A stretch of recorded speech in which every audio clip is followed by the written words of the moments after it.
so low. Don't give it up, Nami.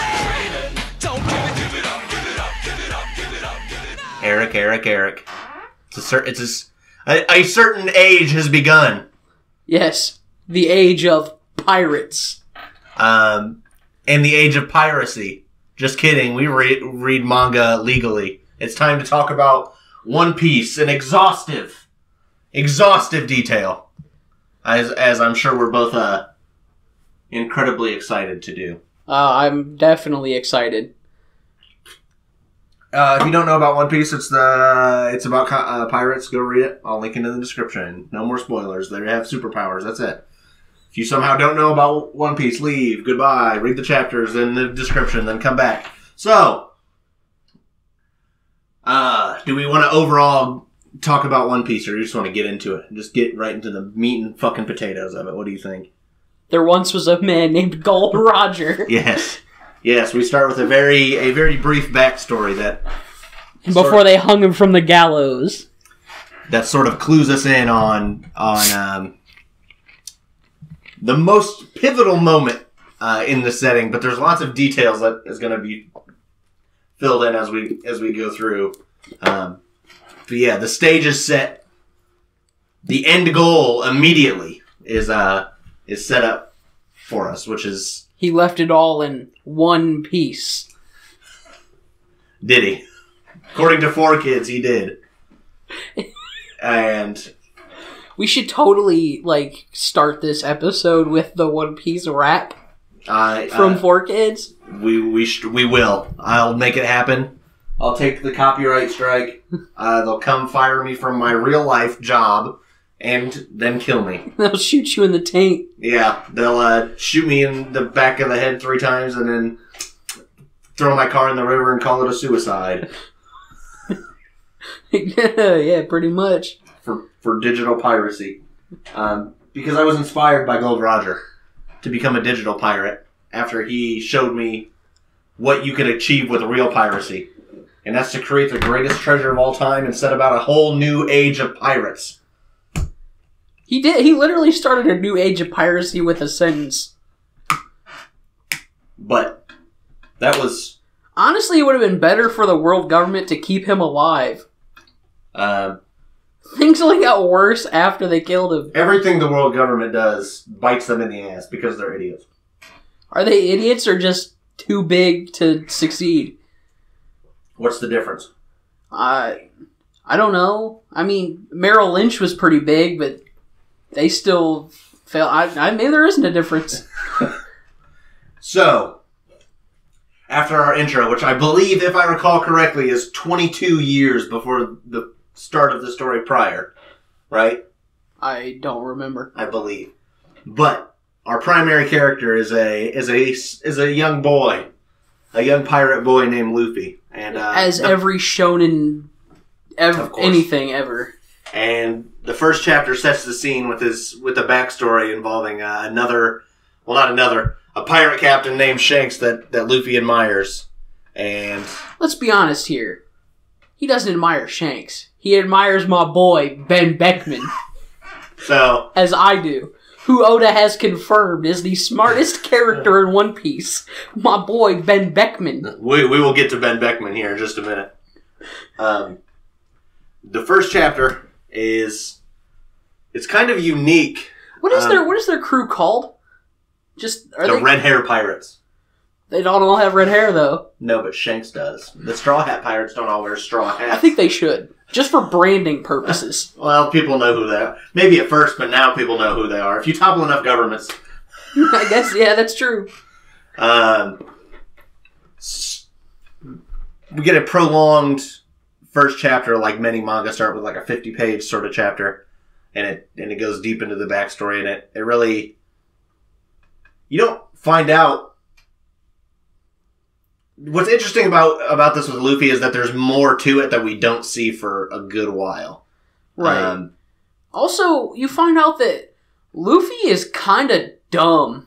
Kind of is an understatement. Well, no, because he's so dumb he's smart.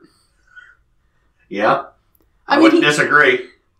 But he, straight up stabs himself in the face to prove how tough he is. And then he just... My question is, how do you decide to... You see a fruit in a box. He had to open up the box to find out what was in it. And he finds a weird-looking fruit and eats it. Goes, this tastes bad, but still finishes it. And then everyone freaks out because that was the rubber fruit. Luffy has his own sorts of thought processes. Yes. And when it comes to food, there are none. He's like... Most shonen boys, they like to eat. They eat a lot. But Luffy, he's the king of eating. Now, what I really... there's a couple things I really like about the first chapter in general. Okay. Besides, it's just a strong opening, even though it really doesn't represent like what the series is. If you've ever seen the anime, the first episode of the anime is more like a microcosm of how the show actually is, in terms of like Luffy fights a villain and like makes some friends or whatever, you know. Right. But they sort of shuffled this first chapter later on into the narrative in the anime, but. What I like about it is, first of all, just seeing immediately that it's showing you that the pirates are not necessarily bad people. Like, there's pirates and they're clearly nice guys for the most part. And there's people who aren't pirates that are, you know, the bandits or whatever they call them. Right. Bandits.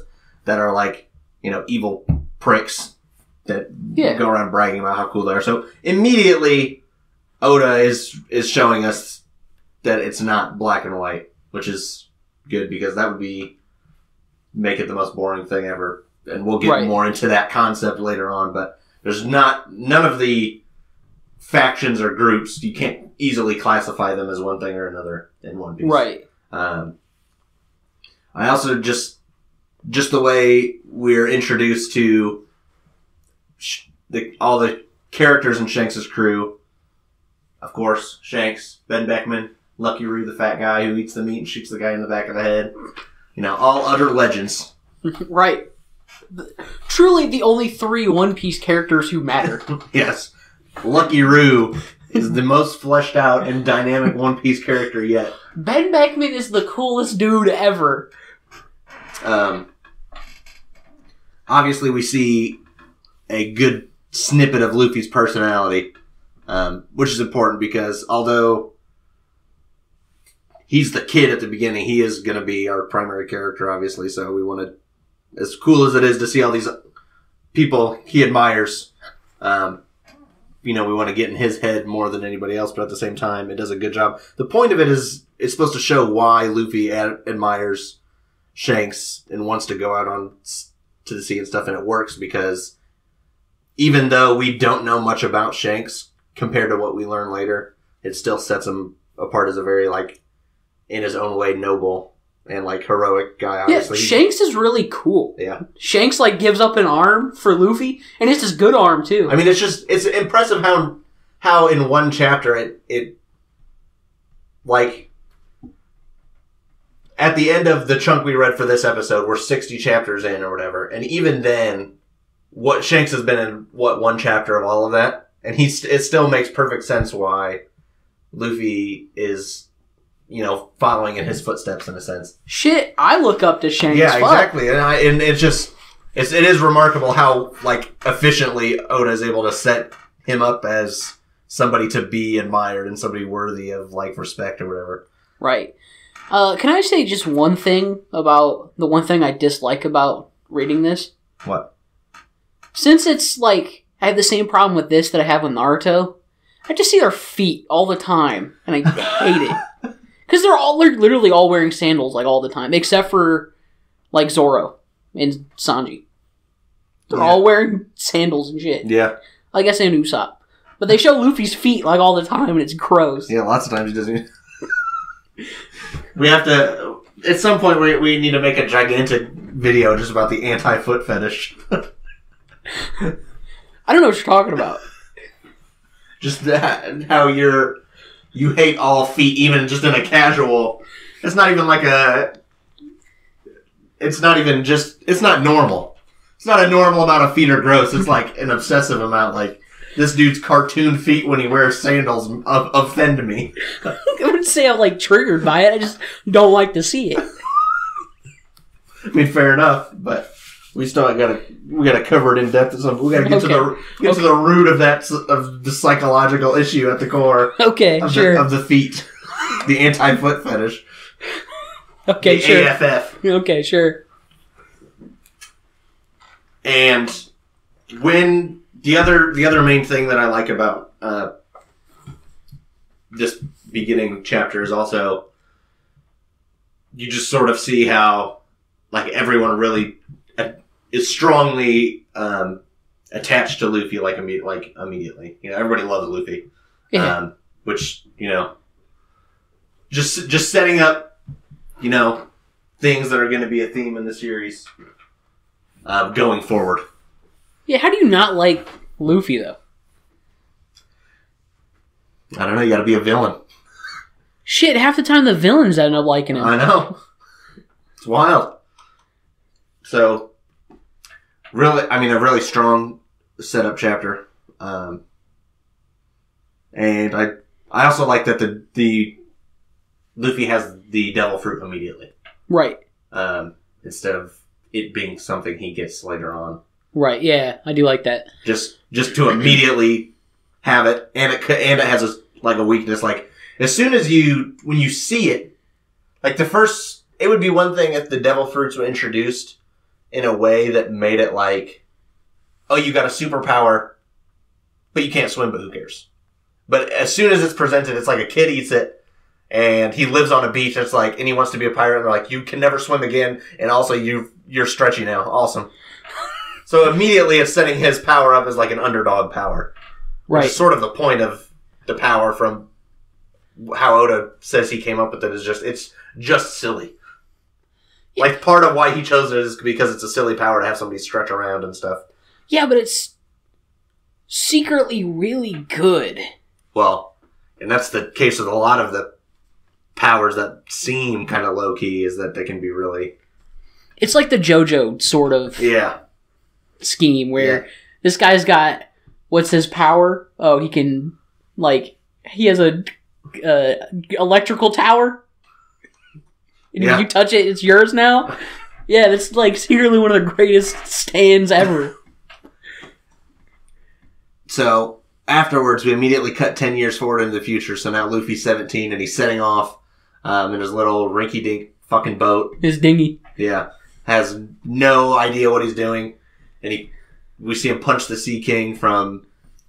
That took Shanks' arm. And it's like, wow, he's really strong now. Well, we didn't say, why, the major thing for why Luffy's, really looks up to Shanks, because Shanks is like, yeah, you can dump shit on me and whatever, I don't care. Yeah, you're right. We should go into detail about that scene.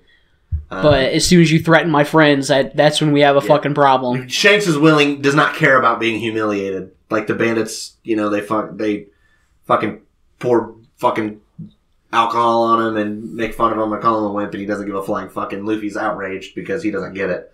Right. He's just like, why would you let somebody do that to you? You're going to lose your pride as a man, and Shanks is like, I don't care about that. But then as soon as Luffy is in trouble, that's when Shanks turns around and is willing to do whatever and ends up giving his arm, Right. But yeah, you can't forget about the best scene in this chapter. When, when they're going to fight the bandits, and the dude is holding a gun at Shanks, and Shanks is like, you really going to risk your life for this? He's like, what do you mean? I have the gun on you. And he's like, I think you might want to turn around there, Chief. And just Ruse shoots him. And they go, you're not playing fair. And they're like, fair? We're fucking pirates. Play fair? Play to win. Right. It's part of what being a pirate is. Yeah, exactly. And then my boy Ben Beckham just takes his gun out and pistol whips some bitches. He puts a cigarette on one of their heads. Yeah, dude. Yeah, it's fucking great. I want to see what that was at 4Kids. Did he put his lollipop out on somebody's head? I don't know. I don't even know. Fucking spit the Tootsie fucking roll out of his mouth at him. Well, yeah, and what did he pull out? Because it wouldn't have been a gun. Yeah, it would have been like a fucking hammer on a spring. With That shit was goofy. With a rubber tip and... Right. Or a squirt gun. A clown face. Or a fucking squirt gun. Yeah. Man, 4Kids fucking ruined some animes, man. We should talk. That should be a video, too. And then, of course, the iconic scene and the iconic shot in the chapter is Shanks putting the hat on Luffy's head and Luffy, like, breaking down into tears or whatever. Yeah. And at some point, I'll just bring them up as they come up, but one thing that Oda's really good at is facial expressions, and it's just funny how cartoonish, like, out of context, when a character's like crying and upset, it can look really sort of goofy, and it is kind of goofy looking, but in context, it always, like, he's just really good at conveying the emotion. Like, the character's face gets really big, and they're super expressive, and they got all this snot running down their face. Yeah, it's great. But one thing that's kind of that Luffy having the rubber fruit kind of adds to it, though, is there's like a logical explanation for his crazy, exaggerated facial expressions and shit, because his face can literally stretch to be that. Yeah. It's great. Yeah, Oda has said that he planned a lot of One Piece in advance, like in terms of... Oh, yeah, one thing on Oda, too, is that I didn't know, is he was an assistant to Nobuhiro Watsuki. On Kenshin. Yes. Right? Yep. Yeah, he did one of my favorite series, Rurouni Kenshin. Mm-hmm. Yeah, that's like wild to me. It's all connected. I know. Crazy. That's how it goes. Yeah.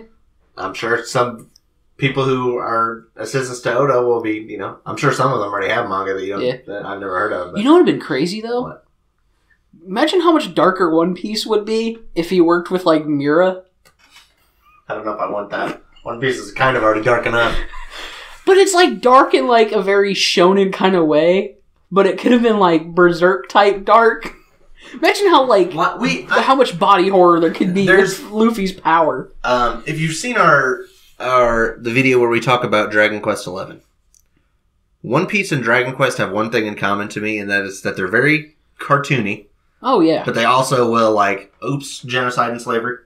Like, oops, yeah, oops. Like, how do you oops into genocide and slavery? And we'll call it out as it comes, and obviously if you're familiar with the series, you know what we're talking about, but it's just...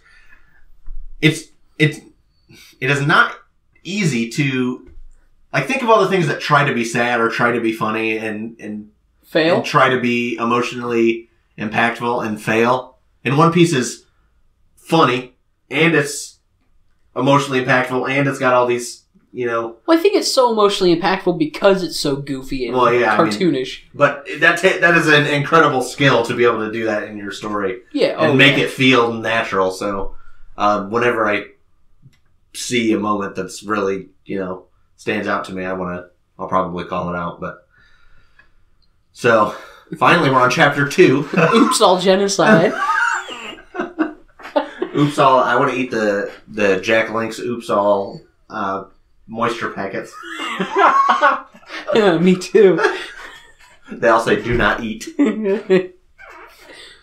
All I can think of is this story where this guy got a pill bottle from the pharmacy and he opened it and had that little plastic thing in it that says "do not eat." And 3 days later, he comes back to the pharmacy and he's like, "So when am I allowed to eat again?" The pharmacist says, "What? What do you mean?" He's like, "Well, I haven't eaten in 3 days. It says do not eat." He said, "Oh." That'd be Luffy, dude. That would be Luffy. Well, I don't know if Luffy would make it to 3 days. It'd be like 2 hours. Right? So then after we get that intro chapter, then we go into the mini Romance Dawn arc, which has a cup, like... How does he get in the barrel? His boat goes into the whirlpool or whatever. Right. Oh, it doesn't show how he gets into the barrel. Yeah, how's he get in the barrel? Yeah, he goes into the whirlpool and he ends up in the barrel. I don't know if he hides in the barrel. It doesn't show it. Then, okay, so he gets in the barrel somehow. How does Alvida pick up the barrel? Well, they're like... There's a chain of events that either I don't remember or we don't see. When it shows Alvida's ship, aren't they like picking crap out of the water? Oh yeah, and they're like, oh, maybe it has rum in it. Yeah. Okay, yeah, I remember now. So I get maybe did he have a barrel on his little ship? I don't remember. I don't think he did, but maybe if he did, then he probably just got that. And I guess it worked out, thankfully. Luffy, to some extent, gets very lucky. Luffy has the devil's own luck. Let's be honest here. It's almost as if there's some wild force propelling this man's destiny. It's known as the plot. Known as the D. Which we don't know. We don't know, like, what's up with the D. No, we don't even know it's a thing yet. But well, that's what I mean. As overall One Piece sort of people, we know that the D holds significance, so we're going to keep an eye on it from the beginning and kind of see how it unfolds. But yeah, it's interesting.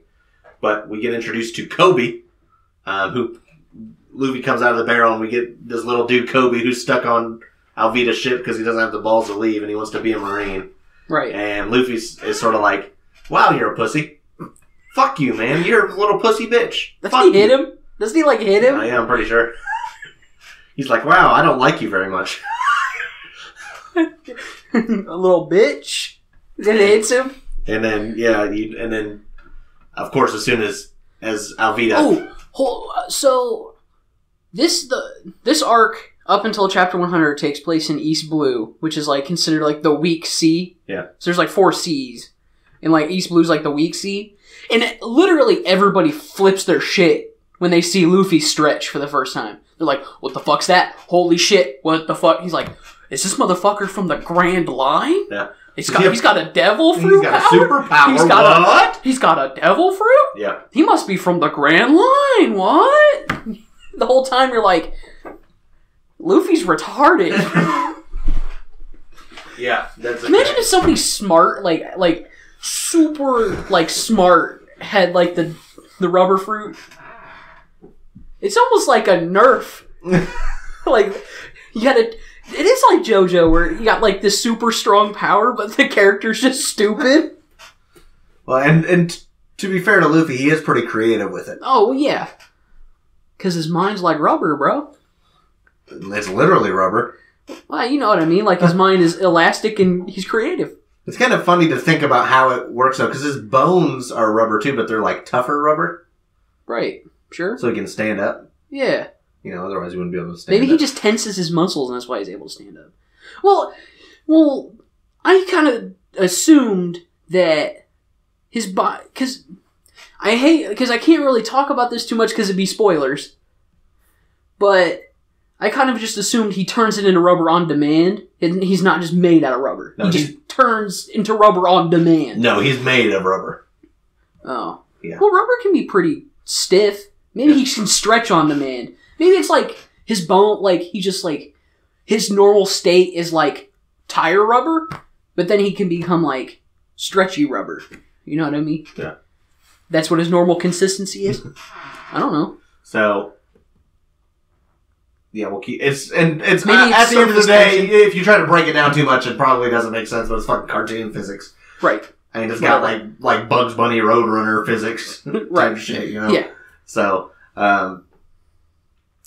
Luffy fights Alvida because when she comes out, you see immediately how she treats Kobe, and he's already talking about how scared of her she is, or how scared of her he is, and Luffy just doesn't have any of it because he doesn't give a flying fuck. He just says whatever he wants. He says, fuck you. Yeah. Takes a fucking mace to the face, punches her. Right. Game over. He and Kobe nope out of there. Yeah. And Kobe, I like that Kobe's the first sort of character that Luffy is around, because, like I said, it's nice, right at the beginning, we're getting sort of this idea of how Luffy, like, rubs off on people. And Kobe has these big dreams, but he's a pussy and a coward. Right. And Luffy's sort of able to, slowly over the course of this Romance Dawn arc, which is the part we're talking about, and then this next portion, sort of slowly able to sort of snap him out of it and really get him to, man the fuck up and do what he wants with his life instead of... Well, because Luffy has the greatest dream of all, to become the Pirate King. Yeah, which is... And everybody's like, you're willing to, like, yell that out? Like, you must be some crazy motherfucker, so... And if it's not clear, how this all connects is that Gold Roger left the treasure at the end of the Grand Line, which I don't know if they specifically said that yet, but what that means will become more clear later. But he left it in that place. Basically, you have to journey across the world. He left his treasure, and whoever gets it is going to be known as the Pirate King. And that's what Luffy wants to do. And when he tells people that, they're immediately like, huh? What the you can't say it. That's like saying, I'm going to own the world to these people, you know what I mean? Right. Like, it's literally impossible. It's how everybody sees it. That's Kobe's exact reaction. He's like, what the fuck? You can't say that. You're on another person's pirate ship and you're out here talking about being the Pirate King. Right. And so, seeing that somebody like Luffy is so able to, like... We also need to talk about how Luffy fully intended to sail to the Grand Line. 1, not knowing how to get there. 2, not having a crew. 3, having no supplies. Oh, he plans on getting a crew, but he doesn't have any... His plan is to get a crew. That's the plan. That's the full extent of it. And his crew will consist of, 8 people? That's his plan, is 8 motherfuckers? No, he says, I need a crew. I think 10 people should do it, is what he says. 10. And 10 people. And, right at the beginning, does he say something about a musician? Has he said anything about a musician at this point? I don't think so. He says the one thing he knows he wants is a musician. We'll just say that. And Kobe looks at Luffy and he's like, well, has this fucking, ludicrous fucking nonsense dream. And he's following it. So if he can follow it, then, I can follow my dreams too. I'll get the fuck over it. So that's sort of the character arc he's going through starting at this point. And as he and Kobe get back on Luffy's little dog shit boat, and they sail to the next town. What's the name of that town? I forget. I don't remember. Not that it matters that much, but I'll pull it up real quick here. Shell's Town. Yeah, okay. There's a Marine base there. Yeah. Which is the scene for the rest of this mini arc. Yeah. Alvina wears a cowboy hat. I just figured I'd throw that out there. That she does. Yeah. She's ugly. For now. Yep. She sure is. What a foul wench. The definition of a sea dog. So, when Luffy and Kobe get to Shell's Town, they hear about this infamous pirate hunter Zoro who's captured at the Marine base, and Kobe's familiar with him. Bro, I think you mean pirate hunter Zolo. Lola Nolo Zoro. No. Zolo. No, I don't mean Lola Nolo Zoro. Zolo, whatever the fuck. The official translation calls him Zolo. We're not calling him Zolo. That's not his fucking name. Are you sure? Yes. Are you positive? I'm HIV positive. That is not his fucking name. Okay. And if you will not call him Zolo, although it is funny. Literally, in my head, if I think of his name as Zolo, he becomes a pussy. Even though he's one of the strongest characters. That we see most of the time. Yeah, I wouldn't be too afraid of a dude named Zolo. What up, Zolo? Oh, yeah. You want a cookie, Zolo? That sounds like a parody character. Like somebody's making fun of One Piece and they're like, here's my character, Roller Nora Zolo. Rollerblader Zolo. Yeah, that's what the 4 kids should have called him, Rollerblader Zolo. Jack Jackson's Kooky Quest. Fucking hell. And so they decide, Luffy's like, okay, I want that guy. Well, I don't think he immediately decides that thing. One thing I guess I just realized is there is really no way for them to Americanize the names. You know what I mean? Like how they'll completely. Yeah, because they're not like real Japanese names. So there's no reason for them to turn them into American names.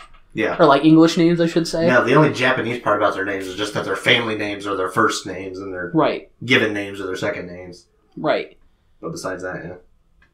Yeah, that's... And the only time that is weird is... if they would have done that, Sanji would have been Sam. or some dumb shit like that. Luffy would have been Lucas or some dumb shit like that. It's me, Monkey the Lucas. That's what they would have called him, dude. Lucas the Monkey. They would have flipped it around. Oh, shit. Pirate. Wait, is there a dude in Shank's crew who has a monkey? I think so, yeah. Oh, yeah, it's because it's like holding his mouth open and shit. Shanks has got like a menagerie of morons. I know, we need to know what is up with this dude's crew, because it's just some wild ass shit that just we're not privy to at the moment. Well, okay, honestly, dead as I hope Shanks has like a backstory where he's like Luffy, where he's just traveling around collecting just collecting morons from anywhere he can find them. Like, and be like Luffy, like, hey, you're on my crew now. They're like, no, I'm not. Yeah, you are. Okay, I am. It's literally how it works for like the first 4 members of the crew. I know, especially Zoro, because he's like, so Zoro's like tied up in the middle of this marine base. He's like, I'm gonna survive here for a month and then get let go. And then Luffy's like, hey, you're gonna join, if I let you go, will you join my crew? Zoro's like, no. He's like, yeah, you will. He's like, don't make the decision for me. He's like, yeah, but the decision was made. You're gonna join my crew. He's like, no, I'm going to become the greatest swordsman in the world. And he says, well, I'm going to be the pirate king. And he's like, get my swords, and then I'll join your, then we'll see. Right, yeah. Because, well, I like the first moment with Zoro where the girl brings him the rice balls or whatever, because Zoro got in prison because he beat up Helmeppo, right? Because... Something like that, yeah. Because... Or he, like, yelled at Helmeppo or some dumb shit. Yeah, because he was fucking with that little girl, so then she brings him rice balls, and Helmeppo comes out and stomps him into the ground, and then Zoro's like, feed those to me. I want to eat them, and go tell her they were delicious. Yeah. So, immediately we're getting, a little bit of, Well, no, Helmeppo comes out and, like, he, like, eats them, but she, like, used sugar instead of salt or some she switched up one of the two, and he's like, oh, these are gross. He throws them on the ground, like, stomps on them, and then that's when, I mean, it humanizes Zoro a little bit immediately, just in terms of... Well, because they don't, like, everyone's, like, assuming... And this is another thing, too, is, like, as soon as anyone hears that Zoro's on Luffy's crew, everybody flips their shit. They're like, fucking Pirate Hunter Zoro? What the fuck? Huh? What are you doing? You're a pirate now? That seems illogical. Right. I mean, it doesn't really, because what's the best way to hunt pirates other than, like, being a pirate yourself? Exactly. What I like about it is that we are immediately, like, we see that a character's reputation is not always how they actually are. Right. Which is good because it informs a lot of the time, because it takes place in the time period roughly comparative to our world, where, like, news dissemination is very, not only is it, like, very slow, but it's also very controlled by the government, as we'll see later on. So, like, the reputation of people is all people know. Right. So you have to keep in mind that just because you think you know something about a character based on their reputation or their bounty or something doesn't mean you actually know anything about them. Because, time and time again, we will see that that's just not the case. Right. There's always something more to it. So, Zoro, it's just a good time early on to explore that. But, we see Axe Hand Morgan, Yeah. Immediately we're seeing that the Marines are like, he is a fucking asshole. But the Marines under him are not assholes, which we see this arc. Yeah. So just like I said before, immediately in the first beginning couple arcs of the story, flipping things to how you think they would be. Because when you hear it's a pirate story, and like the pirates are the good guys at the beginning, when you think, oh, well, then they're going to go up against bad guys, because Luffy's clearly a good guy, so they're going to go up against bad guys. And the Marines, if they're up against them, must be bad guys, but that's just... once again, that's not how it is. Yeah, most of the time they're just like... Most people are just doing their jobs. Yeah, most of the time they're just rank and file dudes who are just like... They believe in, like, the justice of the world government, and they're just, like, stuck with these dudes who, they're strong so they get high positions of power, and, And because of the way that the rank structure works and how... just very... Like, Axe Hand Morgan has a fucking iron grip on this entire town. Like, he runs this entire town, basically. Right. all because he captured one guy and got a not even good rank.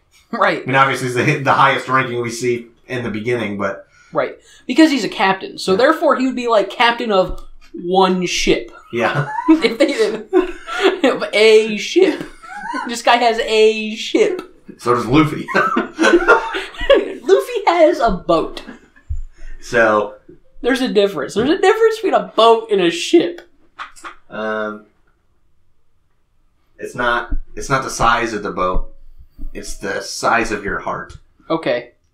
Okay, Sora.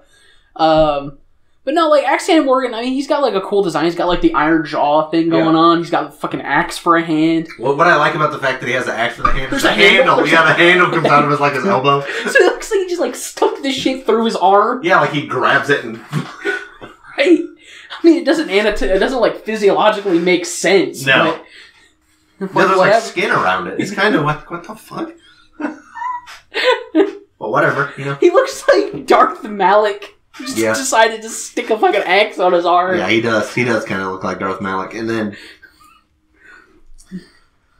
So Luffy and Zoro fight against him and the Marines, to make a long story short. Yeah. And, well, we gotta remember the best part is Luffy's running through through the naval base, right?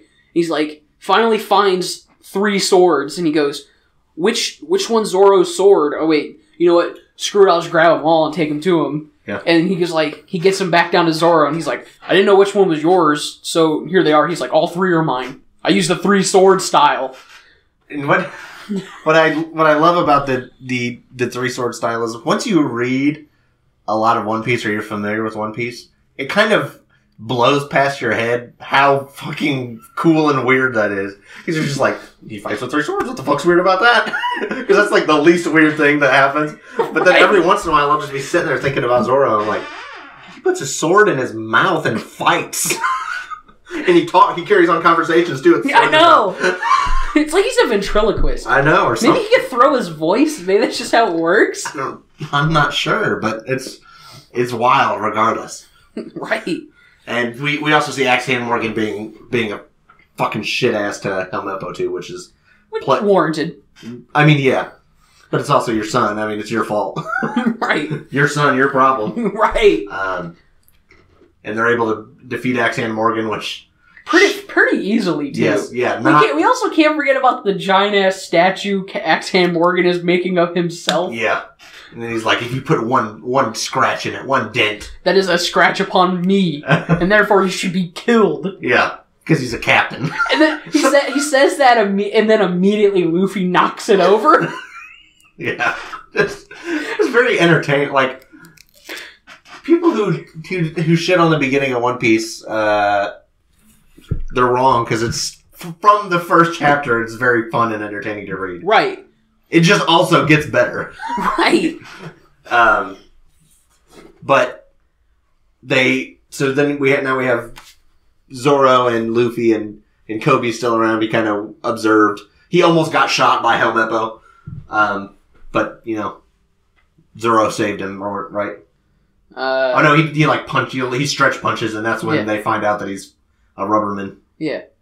The best part is like, and we're gonna keep bringing up the 4Kids shit because it's too fucking funny. This is the scene when he has the spring-loaded, like, rubber mallet, or no, it's like a boxing glove or some shit. It's like it's got that to Kobe's head. Yep. It's dumb as shit.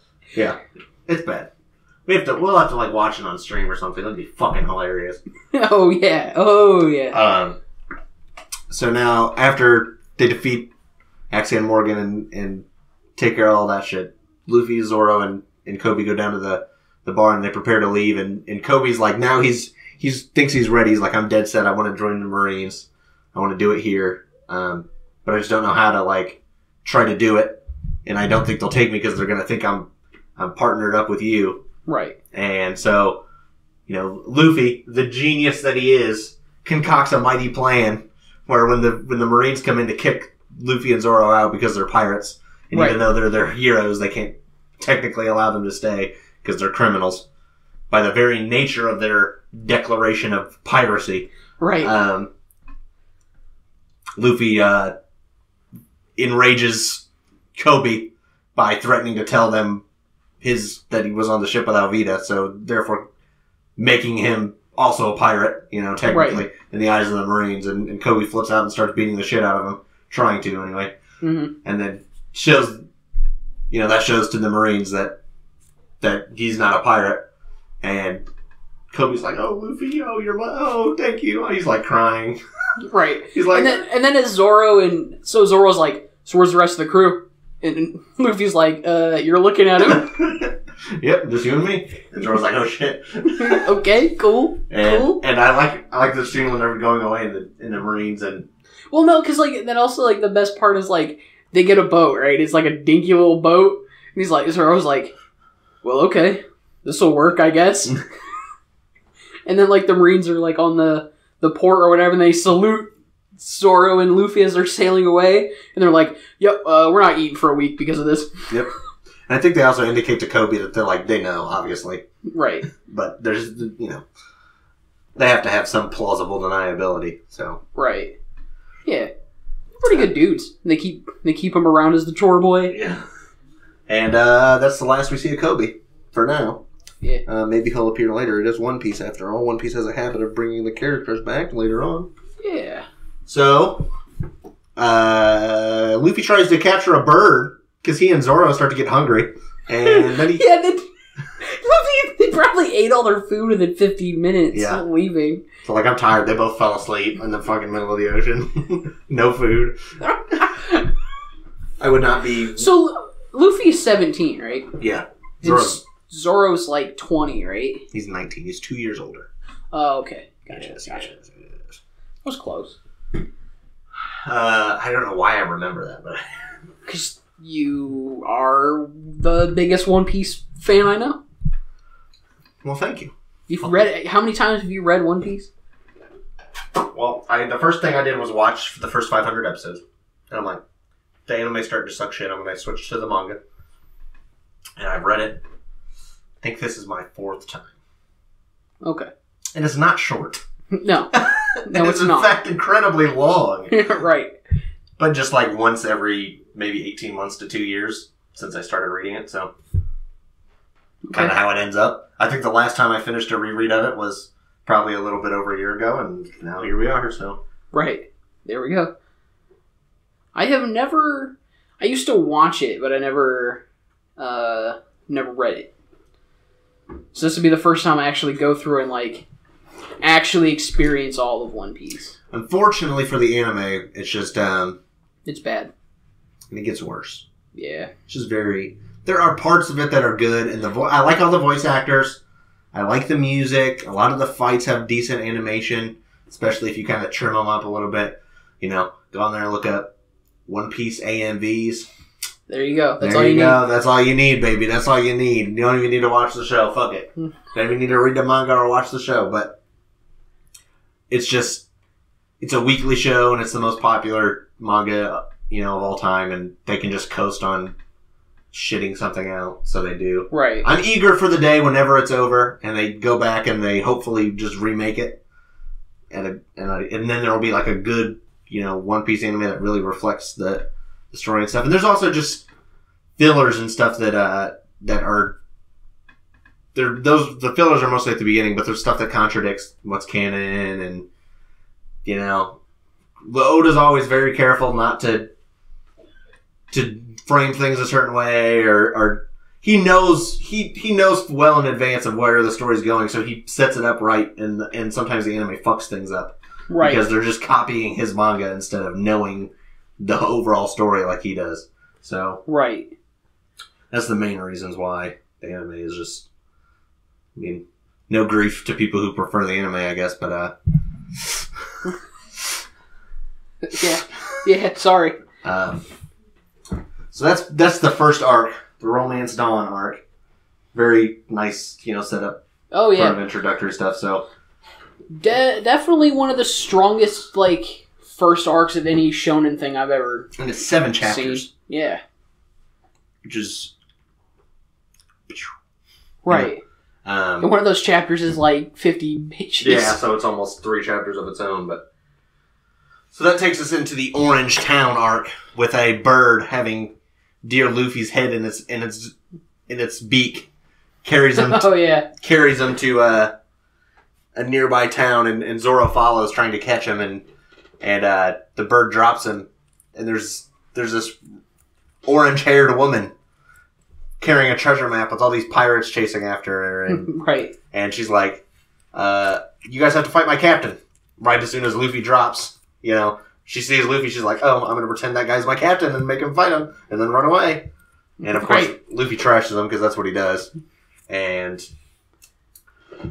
we meet this new character, Nami, and we're sort of introduced to her along with the crew that the pirates came from, who have a stranglehold on this town, which is strangely vacant. Are they just the Buggy Pirates, right? Yeah, the Buggy Pirates. So Buggy and the Buggy Pirates. And his Buggy and his Buggy Pirates. Indeed. Buggy D Clown. So. Okay, my question is, alright. So, Buggy, right? He's very sensitive about his nose. Yeah. So is his nose just a bit... It's not like a fucking clown nose. That's his literal ass nose, that is right? his nose. His nose is a big red nose. So does he dress up as a clown to distract from the nose? Or is he just like I think clown? I think the joke is that he is incredibly dense. So he has a big red nose, genetically. Right. But he also wants to be a clown pirate. Why would you want to be a clown pirate? Separately. Those things are not related. That's how Bucky's whole character makes no fucking sense. That's how I've always seen it. He wants to be a clown pirate, but he just has a big red nose. Yes. How does that make any sense? Well, the problem... I just always assumed he dresses up as a clown to distract from the nose. So people just assume... No, because... That's not his nose. He pretends he doesn't have a big red nose at all. Well, that's what I'm saying is, I just thought, he dresses up as a pirate, no, as a clown. Because if anybody ever commented on the nose, if that was true, he could just be like, "Oh yes, it's my clown nose that I wear." Right. Because what are they going to do? Check? Right. No, but they'll be like, "Oh, look at that." And with his devil fruit power, it would literally come off. They're like, somebody will be like, "Wow, boss, you got something on your face." He's like, "What about a big red nose? What are you talking about? I'm mad." So that's always how I've interpreted it, is that he just has a big red nose and he also wants to be a clown pirate. And those things are in it, not linked whatsoever. Except, of course, it's hilarious, so that's why Oda did it, but... It's fucking dumb. And, his crew is a bunch of circus freaks. Yeah. Got the lion tamer dude, the knife guy. Who rides a fucking unicycle. Yeah, of course. He has to have the unicycle. Buggy tries to... I'm gonna try to not go over as many plot things in detail, because we'll be here all day. But Buggy tries to convince Nami to join his crew, and he captures Luffy, so he tries... she was, already part of his crew. She's pretending, yeah. Yeah. So she could steal his money. Yeah. Because that's what Nami does. And he's like, "Alright, shoot my buggy ball, which can decimate houses. Shoot my buggy ball into Luffy." And she's already seen that Luffy's a pretty... a decent enough guy or whatever. She doesn't know that much about him, but... And she's like... She stops the cannon at the last second, and Zoro shows up and tries to get Luffy out of there because, he's been with Luffy for about 15 minutes. Yeah, all of about half He's like, an hour. I can't let my captain die 15 minutes after I join Right. this crew. And carries him off. Because he can't even collect on a bounty, because he's not even a pirate yet. Yeah. And Nami runs away as well, and they sort of make their escape from where Buggy's at. And they find a little dog, Choo Choo, right?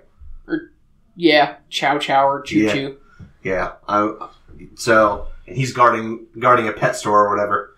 Right. And does the mayor show up right about then, right? Yeah, I think so. And the mayor sort of tells on the backstory of the dog, where his owner had it was a pet store, and And Choo Choo was his dog, and eventually got sick and died. And now Choo Choo just sits outside the pet store, guarding it and protecting it from anybody. Right. And everybody else has fled the town because Buggy's taken over, but Choo Choo's still there. And of course, Luffy's like, "This is the coolest dog that's ever lived." He's protecting his treasure. Yeah, exactly. Like, I understand it. And Nami's like, "What? A pirate can understand caring about something? Right. Holy shit!" Right. She has a strong hatred / bias against pirates, and we don't really know why. Right. I mean, it can be inferred, but... Oh, no, you can infer. Does he say around this time, like, "Don't touch my hat, it's my treasure"? Yeah. Yeah. I think he's... Yeah. At some point it comes up. Where, because he says that, and then Nami's like... But then that's the word they use to describe the pet shop in terms of how Choo Choo sees it, so then they're... Right. Making that connection or whatever. Right. Yeah. So then Buggy starts sending his goonies. He does have goons. Okay, I also gotta say, Oda draws the best goons ever. Like, Buggy's goons are like and they're all like generally unique too. Yes, he is in general just a very good character designer. Right. Because like if you ever look at like the goons that are in like Naruto and shit, they're all they all kind of look the same.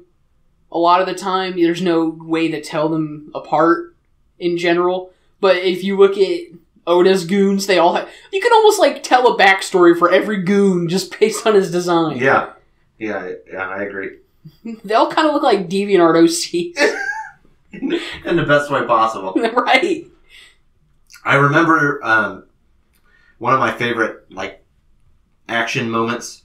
And we haven't talked too much about Oda's art yet, but generally at the very beginning here, he's got very big... The characters are all very big, expressive faces and kind of soft-looking bodies and stuff. Yeah. And, like we said, all very goofy. But his action scenes have a lot of, impact and, he conveys a lot of speed in, one or two panels. Right. The one I'm referring to specifically is the one where Luffy punches the animal dude.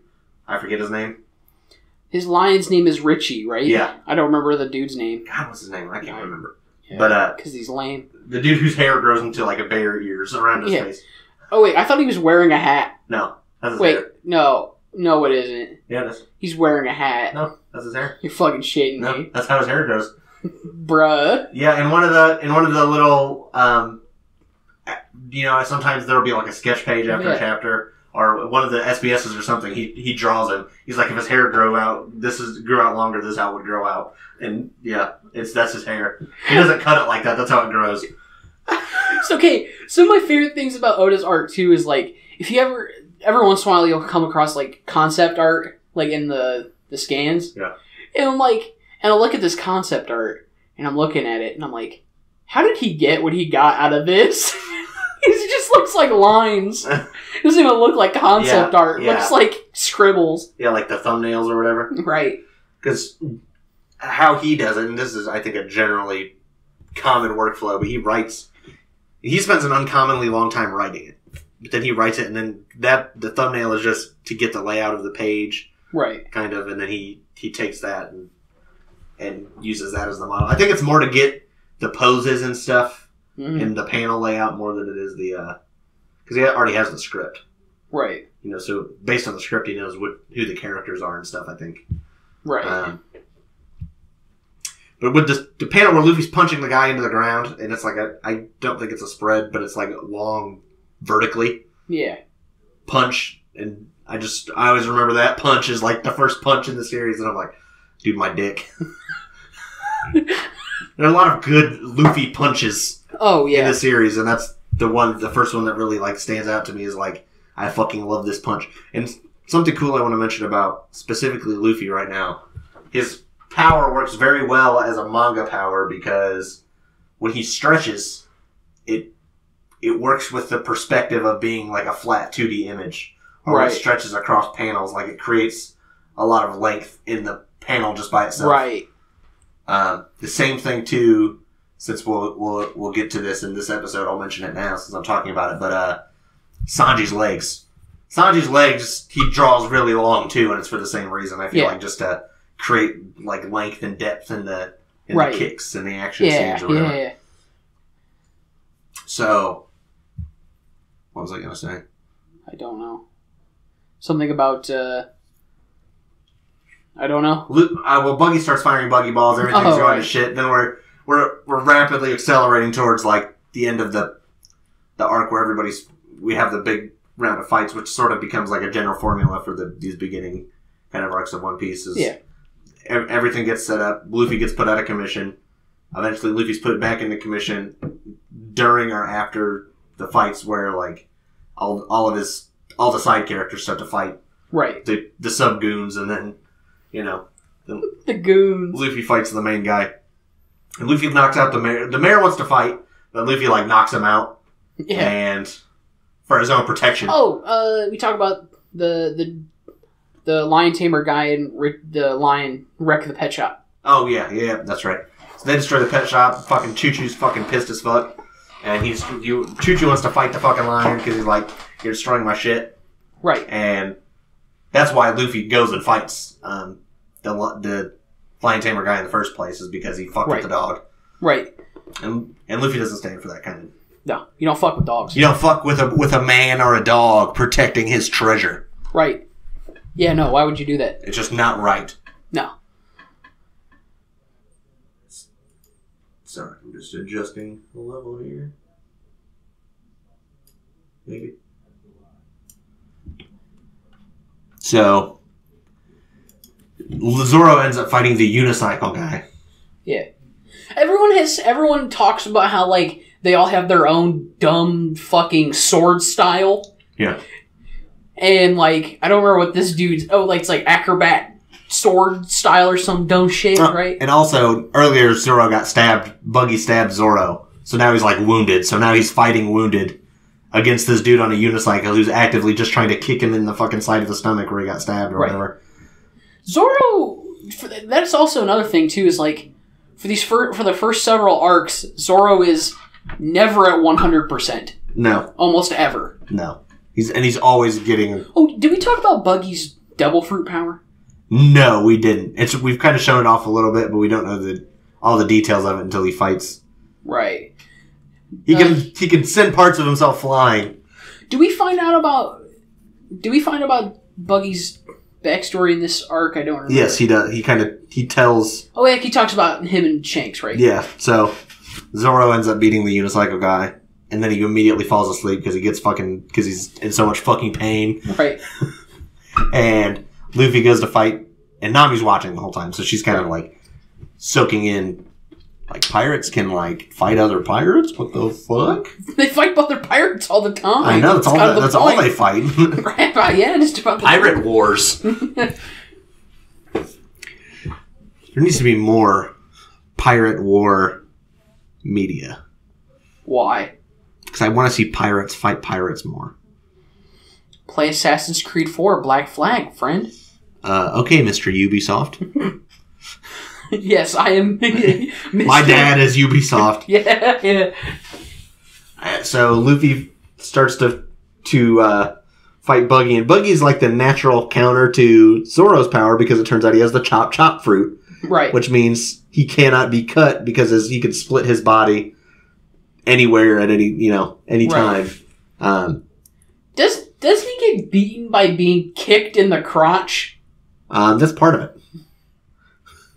Why would you leave your dick unattended? Why would you leave it? Honestly, just take the dick off and like make it float somewhere else. Yeah, just take your fucking junk off. Keep it in storage so that you have no weakness.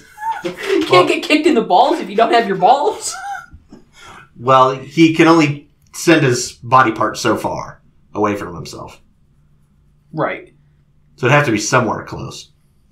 Just keep it on your boat. It's like a few meters, I think. Okay. Or what? It just springs back? It's like, yeah, it just won't go any farther. Oh, okay. He has a limit in how far he can make his parts fly. Could he just leave something somewhere and then walk away from it?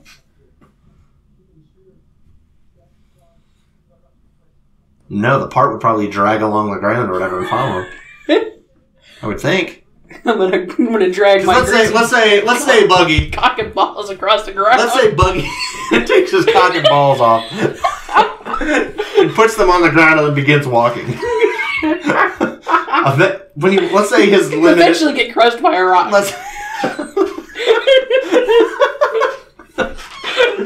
Oh God! Oh fuck! Let's say his limit is like 3 meters, right? So when he hits that 3 meters and he takes another step, I would imagine, let's say he steps 6 inches, whatever. Okay. I'm mixing standard and metric. Okay, whatever. He steps 6 inches, and then his dick and balls would have to follow him 6 inches forward, right? I would assume so.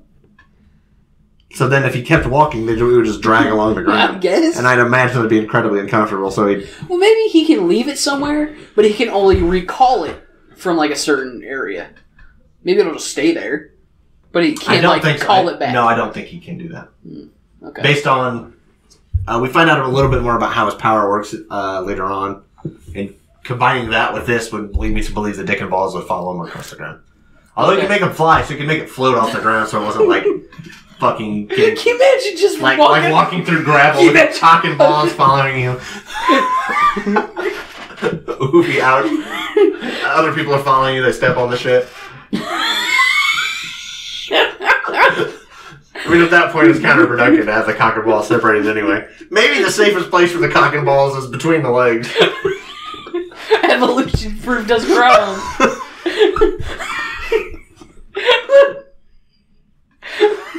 Can you imagine walking along and there's just a floating set?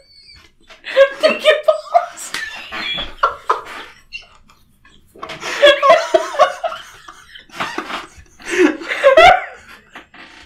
Can pirates file sexual harassment? You want to touch some mysterious floating cock and balls? Just kidding. Unless... I guess he can suck his own dick now. That's one thing Luffy and Buggy have in common is they can both suck their own dick. They fuck themselves.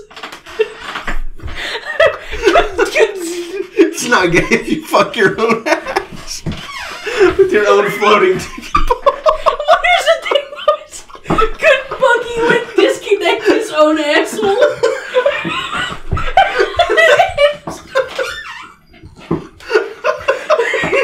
Watch his floating dick. Fuck his floating ass.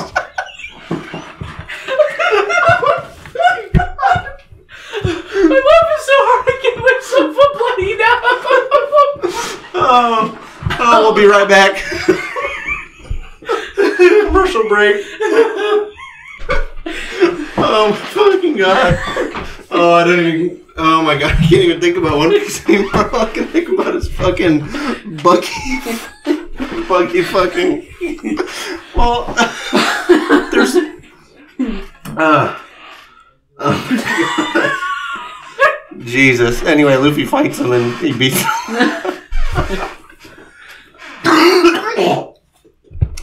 What happens is he separates all his parts and like Nami ties him up or whatever. And then he fucking fucking bazookas him into the moon like fucking Team Rocket blasting off away. Right. But Buggy does tell his backstory of... I'm crying. His backstory, him and Shanks, where they used to be on the same ship. Back in the day when they were both younger. And... They're both swabbies. Yep. And Buggy found... Well, he found a pirate map, right? Right. And he didn't show anybody. But then the rest of the crew found a devil fruit, and he's like, I could just steal the devil fruit and then sell it, and don't have to worry about the treasure. Yeah. But didn't, Shanks, surprise him and he, actually... Yeah, he was hiding in, the lifeboat or whatever, and he had it in his hand. He's like, oh shit, Shanks is coming. So he hides it in his mouth. And then Shanks talks to him, and then Shanks walks away, and then Shanks comes back again and scares him, and then he swallows it. because he's an That's a idiot. big ass fruit. How do you swallow It's like a it? pineapple. Right. I know, like his fucking neck was morphed out of proportion and shit. Looked like an anaconda swallowing a deer. Yeah. And so he blames Shanks. That's a Shanks. Everything is Shanks' fault. I know. It's all because of that rat bastard Shanks. Right. And he stabbed. What really pushes Luffy over the edge to beat him is he like puts 3 holes in Luffy's hat. Right. And then Luffy fucking loses it. And seeing Luffy fucking lose it also kind of makes Nami go like, another instance of Maybe these dudes aren't too bad. yeah, this dude, maybe there's something about him. Right. It's perfect. It's like an excellent like scene and shit. Yeah. Don't touch my treasure.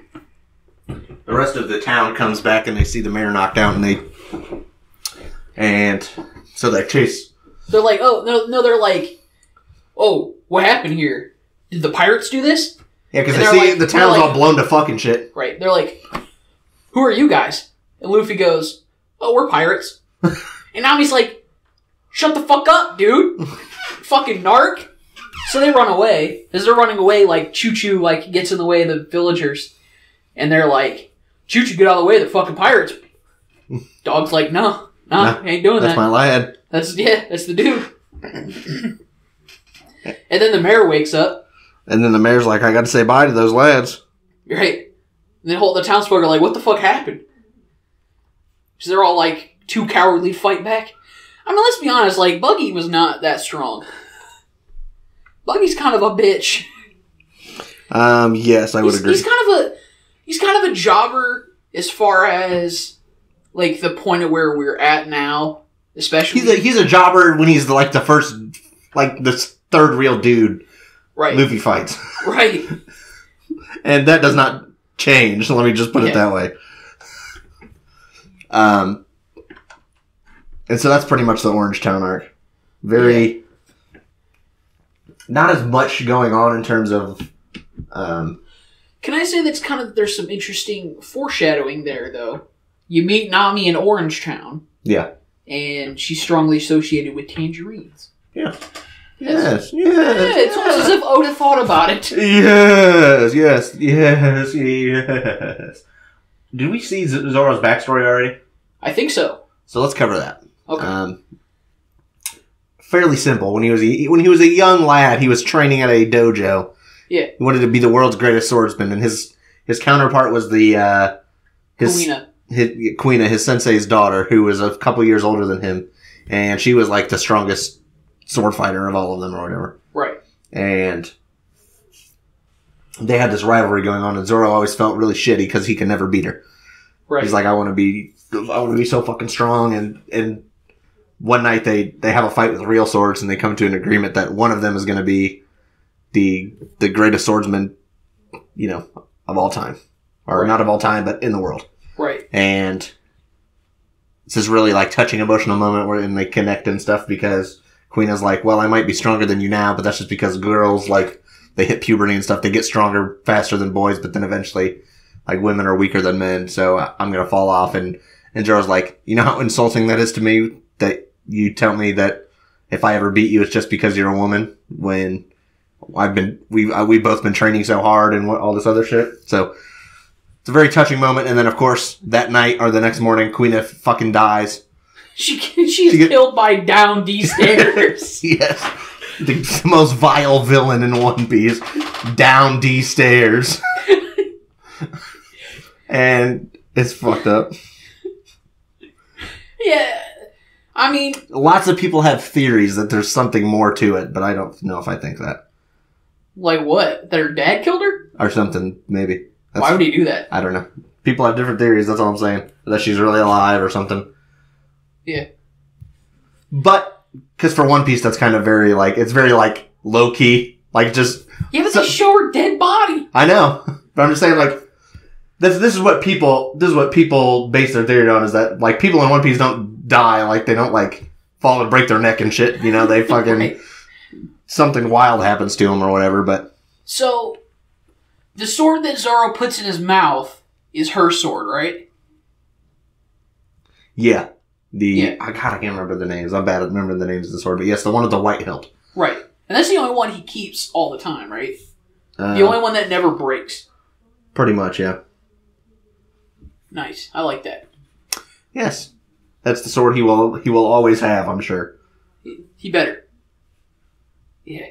And so his backstory is pretty short. It's only like 2 chapters, I think. Yeah. Or maybe even 1. But it's nice, it's simple, but it sets the stage for like why he has the goals that he does. Yeah. And it proves him similarly single-minded in his goal like Luffy is. Like Luffy is. Yeah. Whereas, I like it. Well, I guess we'll get into the other characters and theirs as they're introduced. So the next arc, the fucking Syrup Village, they show up and fucking Usopp's hanging out there. Usopp, long-nosed boy. Yeah. He's like, "What's going on? Don't come on. I have 8,000 men. And Luffy's like, "Oh shit!" Waiting in the wings to attack you if you come up here." Yeah, and then Luffy obviously believes it, but it's fucking clearly a lie. Right. He's got 3 kids. 3 literal ass children. Yeah. Pepper, onion, and carrot, right? Yep. Yep. And they don't even they're just playing pirates. But Usopp, of course, he's got a long nose. Usopp is 16? He's the same age as Luffy. So he's 17. Okay. Usopp, he's obviously a big liar because he has a big long nose. I never put that together. Apparently Usopp comes from like Aesop's fables too. Okay, that makes sense, but I never put 2 and 2 together on the nose and the fact that he's a liar. Huh. Yeah. Okay. For some reason, I just never put it together, I guess. That's alright. I mean, they don't ever call attention to it, but it's just, having a big old long fucking nose is... Maybe that's also why he's such a good sniper, because he's got, fucking, rifle sights down his nose. Maybe. Could be. I don't think his dad has a long nose. No, because his dad is also a good sniper, but he doesn't have a long nose, so... Oh. But, maybe that helps Usopp. Because his mom has a long nose. Right. So I think for this one, because this one is a step up in how complex the story is from... Right. So, let's just talk about Usopp and kind of his backstory, and we'll kind of get into the... So, his dad is part of Shanks' crew. And his name is Yassop. Yassop, and he left when Usopp was a kid. So now Usopp lived with his mom, but she got really sick, and within a couple of years after his dad left.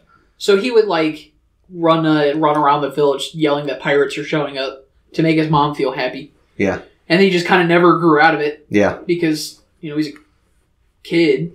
And then so now every morning he runs around yelling that pirates are coming and shit, and everybody, yells at him. They're like, "Well, yeah, quit waking me up, you motherfucking son of a bitch." Right. But secretly the villagers like it. Oh, yeah, because what a good boy he is.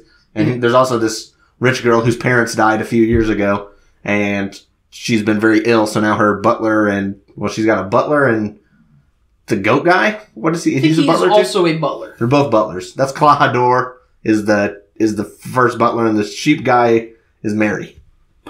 Oh, yeah. Yeah, and they take care of her, and Usopp always goes to see her, and he sits on a tree branch and goes up to her window, and... We have to talk about how... Was it Clahador? Yeah. He puts his glasses up weird. He always pushes his glasses up weird. Yeah, that's not... this character's not important. Yeah. So Usopp always goes and tells her tall tales. Yeah, makes her feel happy.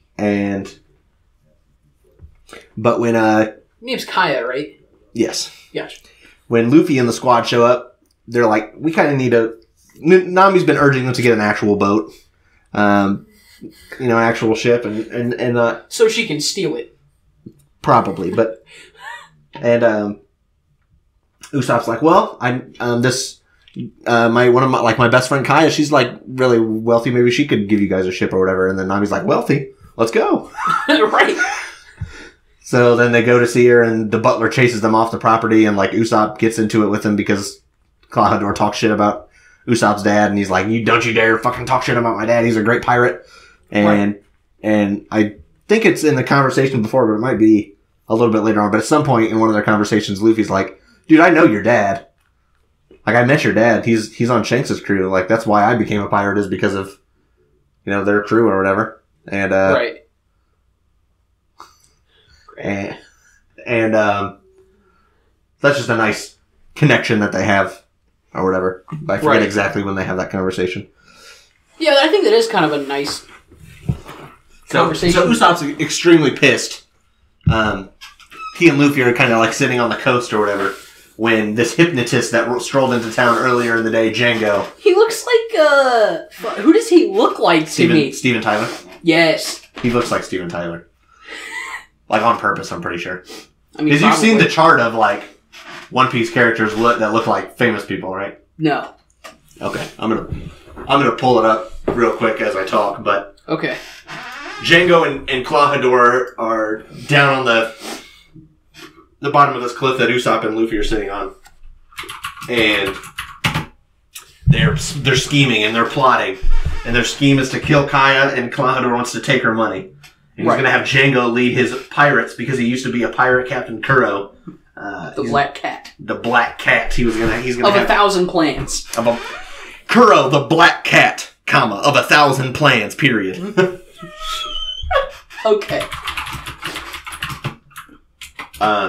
And so Usopp starts flipping the fuck out, and he's running through the village like, oh, pirates are... Oh, and fucking Luffy falls down because he's a fucking dumbass.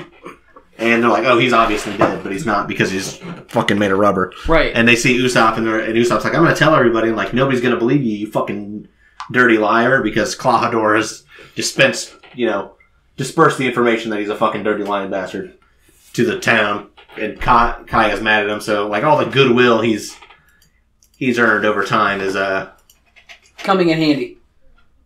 Well, I mean, Usopp's is fading away. Like, they're treating him as a actual liar instead of a fucking... Oh, right. But, so the next day, the three... We're calling Nami a Straw Hat now. Nami, the three Straw Hats and Usopp all get together, and they're like, alright, we gotta make a plan. We gotta make a plan to save the village. Because since nobody's gonna believe Usopp, he decides that, well, if I'm gonna make myself a liar by stopping the pirates before they show up. Right. So the next morning they go to fight the pirates. They go to the wrong side. Various shenanigans. Nami fucks over Zoro by throwing him in some oil or whatever the fuck. Luffy takes forever to get over there. So Nami and Usopp are the first ones that get there. And Django has this fucking huge army of pirates, and they're parked right next to the boat that the Straw Hats rode over on. So they find Nami's treasure that she got from Buggy and shit, and just the other assorted treasure she had on the boat, and she starts flipping the fuck out. And that's when the battle engages. Right. So Usopp and Nami are trying to fight the pirates off, but they're fucking... Like, Usopp throws jacks on the ground or some shit. Right. Like, nice. Doesn't he also shoot Zoro by accident? Yes, he does. When Zoro's the first one to show up after he fucking pulls himself out of the mud or whatever. And he shows up and he's fighting these cat dudes. Two of the strongest... What are they? The fucking Bing Bong Cat Brothers or something? I think so. The fucking Bingo Boingo. It's Oingo Boingo. Let me pull it up. What they're fucking called. But he's fighting the Cat Brothers. And they're... like no, he's fighting the Krat Brothers. The Wild and Zaboomafoo. Oh, yeah. Oh. What are they called? Oh, the Nyan Band Brothers. The Nyan Band. Gucci and Sham. Yeah. I don't know, I kind of like the Oingo Boingo Brothers. The fucking Bing Bong. Usopp hits Zoro right in the fucking back, and then you get the fucking cat dude slice him down the chest again, because he's got to be constantly wounded. Right. Poor Zoro, like, honestly. dude just... builds character. Yeah, sure. Then, so Luffy and Captain Kuro start fighting. Captain Kuro has... Well, eventually Luffy shows up and gets hypnotized, and fucking not, like... They're like, oh my god, he's alive. Like, Django's like, he's alive, and then fucking... What's the part of the boat that has the fucking... It's like the head thing? Yeah, I do not know the name of it. Well, he rips the wave break or something like that? He rips the front part off the boat and he starts hitting dudes with it, and then like he drops it on himself or whatever. Right. And then so he's out of commission for a while, and then the battle goes on, and then eventually the pirates are late showing up, and Captain Kuro shows up. He's like, "What the fuck is going on? This isn't working. You got to show up and make Kaya sign the will so I can fucking kill her and get all of her money without, right, with no one any the wiser." And so he's like, "All right, I'm gonna get in the fight now." And Luffy's waking up and getting back to normal. And doesn't Usopp take Kaya and start running around this point, and Django's chasing him? Well, the kids take Kaya. Oh, right. And then as soon as like Kuro and Luffy start arguing and get into it, Zoro puts Usopp on his back or whatever, and they run after Kaya because Django goes after her to finish her off and have her sign the will. Right. In the opposite order that I said. Right. And Luffy is greatly offended that Kuro does not see his crewmates. Yeah, Kuro is like, "I'm going to kill you, dude, you fuckers, because you ruined my plan, and I just want to kill you. So there's no evidence of who I am and what's going on." Because Captain Kuro has so Zoro has 3 swords. Captain Kuro has 5. Yeah. Wait, does he wear 2 gloves? So he's got 10 swords. Yeah, and that's why he pushes his glasses up with the palm of his hand. So he doesn't cut his face off. So he doesn't cut his fucking face off with his big meaty claws. He's like Freddy Krueger, but like cool. I think he might be less cool than Freddy Krueger. I don't know. We also have to mention about Captain Kuro is this dude is an abstract painting in the anime. Oh, yeah. When there's one point where he stands, his back is at a 90-degree angle from his hip, and then his neck is jutting forward at another 90-degree angle away from his shoulders. It's geometric as fuck. This dude looks like a Wingdings letter. Am I wrong? He's the letter X on Wingdings. I guess. Unfortunately for his spine. Right. He ate the spine fruit. That is one thing I want to mention, though, is still the only 2 people with fruit powers we've seen are Buggy and Luffy. Right. And everyone around them acts like they're fucking, gods among men. Yeah, pretty much. None of the people on... The hypnotism power that Django has is he just hypnotizes people, and he's not even that good at it. Right, he hypnotizes himself more than he hypnotizes anybody else. Yeah. Oh yeah, we also have to mention that Captain Kuro is the pirate that Captain Morgan catches. And only because he lets him. Yeah, because Captain Kuro faked his own death, so that's how he was able to pose as a butler or whatever. Yeah. So... Axe-Hand Morgan only became a captain because he caught fake Captain Kuro. Right. Axe-Hand Morgan's whole life was a lie. Yep. Yeah. Which is just funny in retrospect. Yeah, even funnier now. Yeah. And so, Luffy and Kuro fight. It's a fine enough fight. It's not too long. It's alright. Yeah, I like it. Yeah. Nothing. There's no part of it that really super stands out to me. I guess the final hit's cool with when he fucking headbutts him. Yeah. This is another time when Nami starts to really believe in Luffy. Yeah. Because he's like, "What do you think your crew is?" And she's like, "Damn. Like, these are supposed to be your dudes, not your tools." Right. Doesn't Kuro enter some dumbass berserk state? Where he's moving so fast he can't see shit, so he's killing anything he hits. Yes. That shit's dumb as fuck. Yeah, he's flash stepping and just dudes are getting fucking cut across the chest and going, ah! Just randomly Yeah, it's dumb as fuck. It's fucking hilarious because they're like, he's going to do that technique or whatever. Let me look up what it's called. The fucking. Is it called the something cat? Of course it's something cat, but shakushi. His shakushi that attacks everything. It's called cat claws. Well, that's what his. He starts literally meaning scoop death.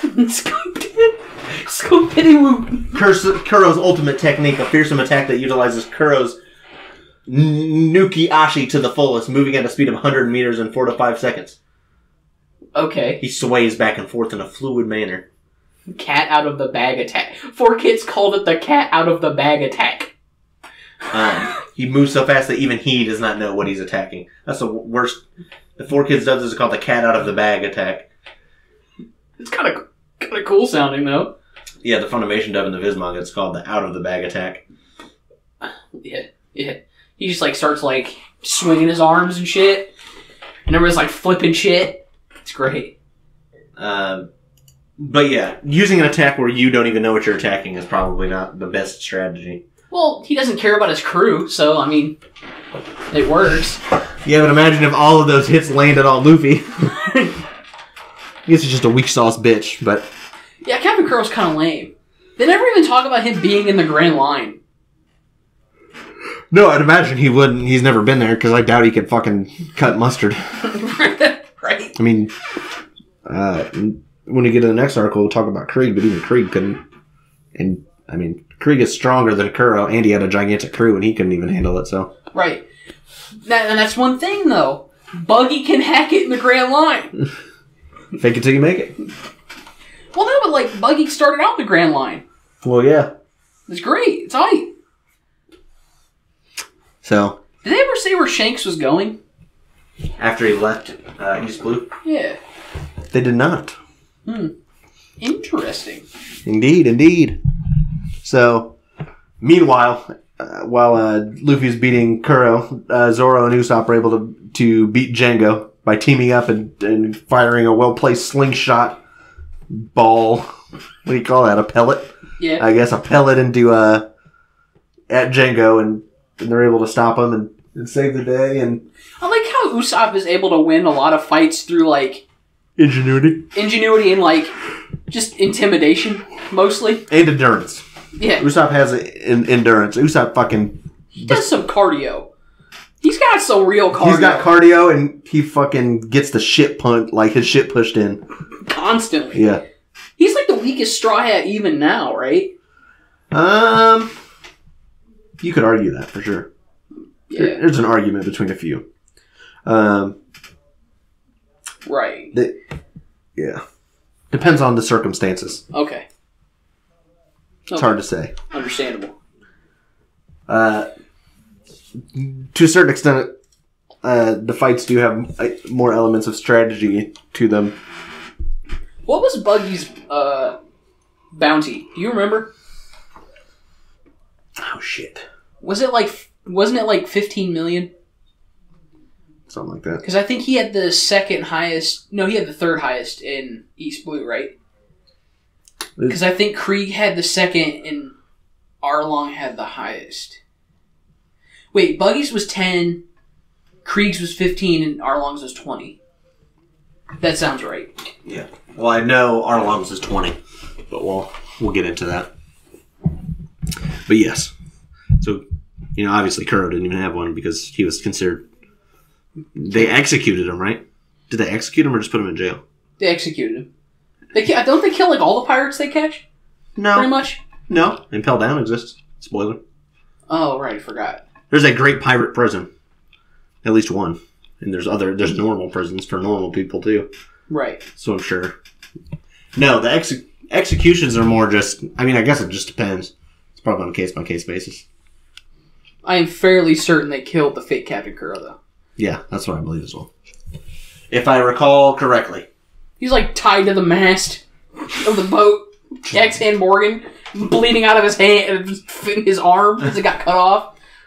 Broken jaw and shit. They're like, you captured Captain Kuro. He's like, oh shit, I captured Captain Kuro? Really?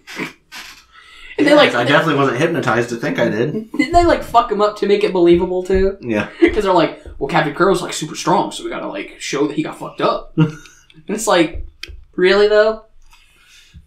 And my favorite part about Axe-Hand Morgan is like he decides to replace his missing arm, not with something functional, but a fucking axe. Fucking axe. Why an axe? What do you need an axe for? Why not put like a sword? It doesn't make him look like a hard motherfucker though, doesn't it? Oh, yeah. I mean, I wouldn't fuck with a dude with an axe on his arm. Yeah. But I also wouldn't fuck with a dude who had, like, a harpoon gun or some shit, you know what I mean? Why didn't he make his arm like guts and be like a fucking cannon? See, that'd make more sense to me. Yeah. I don't know. Not very intelligent. No. You went for the flash instead of the... functionality. The functionality, that's And right. plus, bro, could you imagine if he made his arm like a Gatling gun? How much cooler that would have been?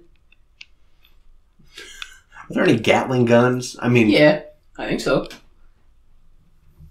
Yeah, I think so. Why not? I don't know if he would have the ability to do that.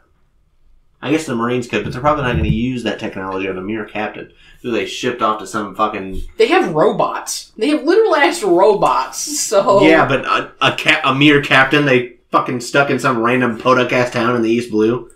That's where they put him, you know? Yeah, because he's a chopper. Yeah. So you think he DIY'd that shit? Probably. Goober. That's probably why it's like skin is like wrapped around the handle and shit. He made it work. He stapled it. Gross. Fucking elbow grease, glue, and staples. Did you say it's Elmer's glue too? So it's Elmer's glue and Elmer's glue and elbow grease. Gross. So Kaya, Kuro had attacked Mary, but he lives, and he and Kaya and Mary decide to give the crew a ship to Going Mary, and Usopp parts with everybody in the village, and this is when it's revealed that this is when you see his backstory, I think, and you also see that everybody's like, when he's not there to wake them up in the morning by yelling pirates are coming, they're all sad. They're like, the wife's like, oh, you have to go to work, and the husband's like, oh, I didn't know because Usopp wasn't running around yelling that there's pirates coming, so I didn't know what time. Screaming like a fucking rooster. Right. And I really like the scene where he disbands the Usopp pirates. And like he and the kids are standing there, he's like, this is the official end of the Usopp pirates, and they're all fucking got the fucking the fucking one piece face fucking blowing fucking snot bubbles, and and Usopp's like a full page. He's like, ah. It's really funny, but it's touching too at the same time. He still calls himself Captain Usopp too, which is the funniest part. You're a captain of what? Yourself? Apparently. Not even. Oh, and he goes down to say bye to the Straw Hats or whatever. He's like, all right, I'll see you guys later. I'm going out. Well, maybe we'll meet out there on the sea. And they're like, what the fuck are you talking about? Get on our boat. Get on the boat. We're a crew now, right? And he's like, what? And I'm like, yeah, get on the fucking boat. And he's like, only if I'm captain. And Luffy's like, shut the fuck up. Shut up. Shut up. Put your seatbelt on. Get on the fucking boat. And there we go. Added another crew member. So we're up to 4 already. Yeah. A clean 4-man crew. For now. And now we enter into the biggest arc yet. The last one that we'll be covering today, the Baratie arc. Is that how you pronounce it? I believe so. I mean, I think isn't that like French? I don't know. It's not real. Do I look like a frog to you? I think it's supposed to be French, but it's also, if you watch it, or it's also Japanese French, so it's like, who fucking knows? Right. I've heard Baratie and Baratie. I would say Baratie. Sure, okay. Baratie. This is honestly my favorite arc out of the ones we're talking about today. Mine too. There's a couple reasons, and we'll get into them. So the setup is that after a encounter with a marine ship in a cannon mishap involving Luffy swelling to a balloon and bouncing a cannonball into a floating restaurant, Luffy is stuck there working.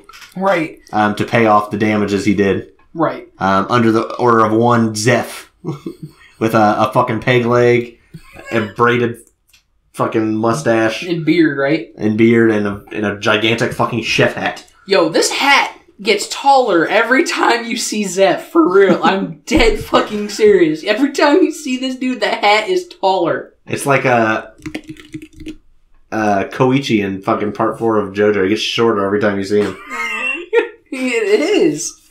or even not even so much him as the fucking like the mobster dude who starts off normal sized and then just ends up being like Koichi sized, which is like half the size of a normal person. Right. It's fucking hilarious. Oh shit! But no, we meet Sanji here. Yeah, so the crew is inside eating at the restaurant, and the Marine from earlier is eating there and trying to impress his girlfriend, and we enter Sanji, a fine-looking, blonde-haired young man smoking a cigarette who with some dumbass eyebrows. Yeah, who makes a Don't the curls go the same direction? Yes. So, okay, that's the thing I hate. It'd be if they were curly in like the opposite side. They like curled up, that'd be fine. But the fact that they curl up in the same direction bugs me. I mean, that's the point, is that it's fucking goofy. That's why he covers one of his eyes. Right. But they... Why doesn't he just cut his eyebrows at that point? I don't know. Just shave that shit off. Like... He makes a buffoon of the Marine and, because, like, the Marine's like, oh, this is this type of wine, and she goes, oh, you love wine. He preemptively paid the staff to make him look cool in front of his girlfriend, but Sanji doesn't give a fuck about that. Right. And Sanji also hits on Nami immediately. Of course. Because that's just what he does. Right. Sanji is about Zoro's age, right? Mm-hmm. Okay. I think he's 19 as well. And I think Nami's 18. Right. Yeah. Thankfully. Yeah. Thankfully for all of Japan. Japan doesn't care.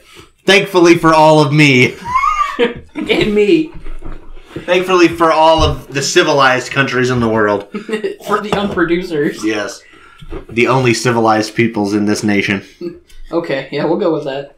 I wouldn't call us exactly civilized, but... Wait, what about buggies floating cotton balls and Ace are not... We have forgotten something. What? Goemon.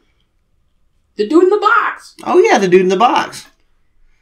Well, let's cover him last, because it doesn't matter when we cover him, as long as we cover him.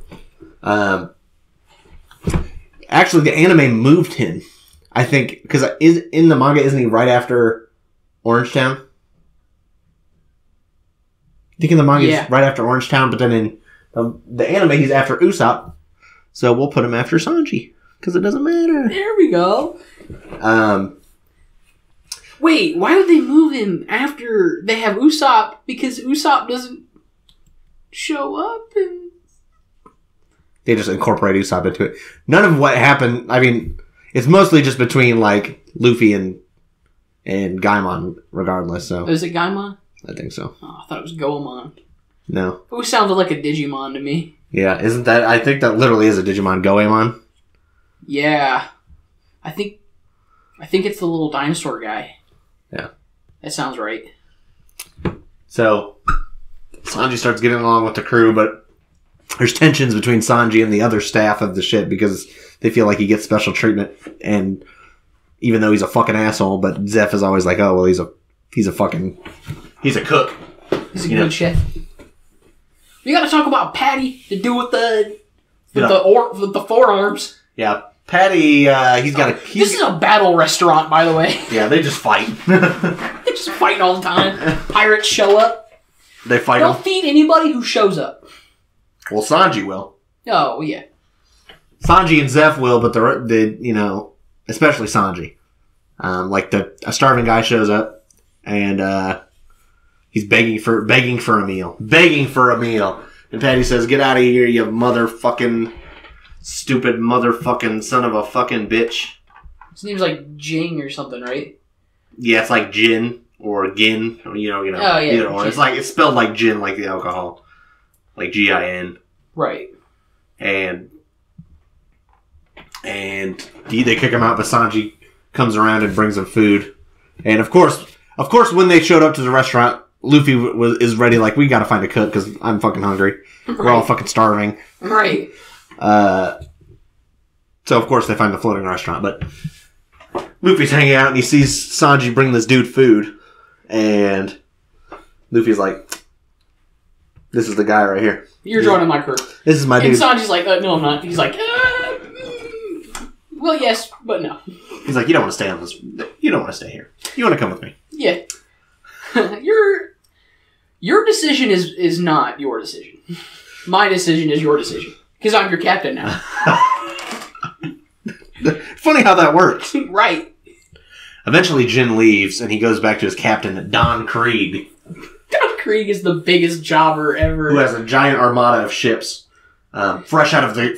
Don Krieg literally chose quantity over quality. Yeah. Freshly come from the Grand Line. Got fucking raffle stomped hard. Decides to leave and doesn't it literally doesn't he get beat by Mihawk? Yeah.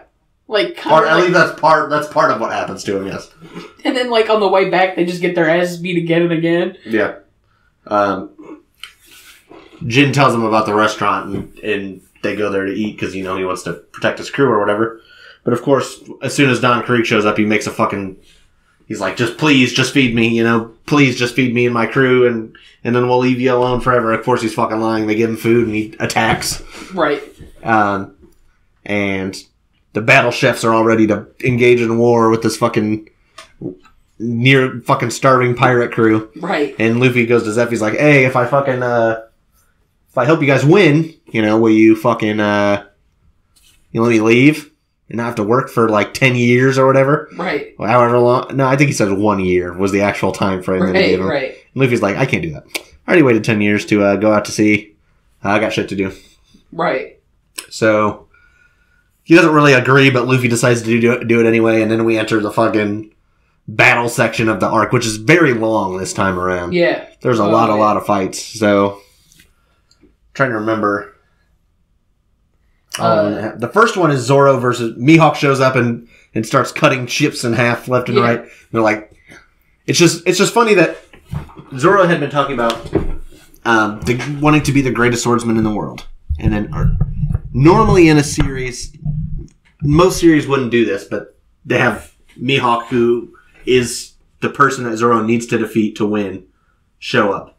Right. And he and Zoro fight.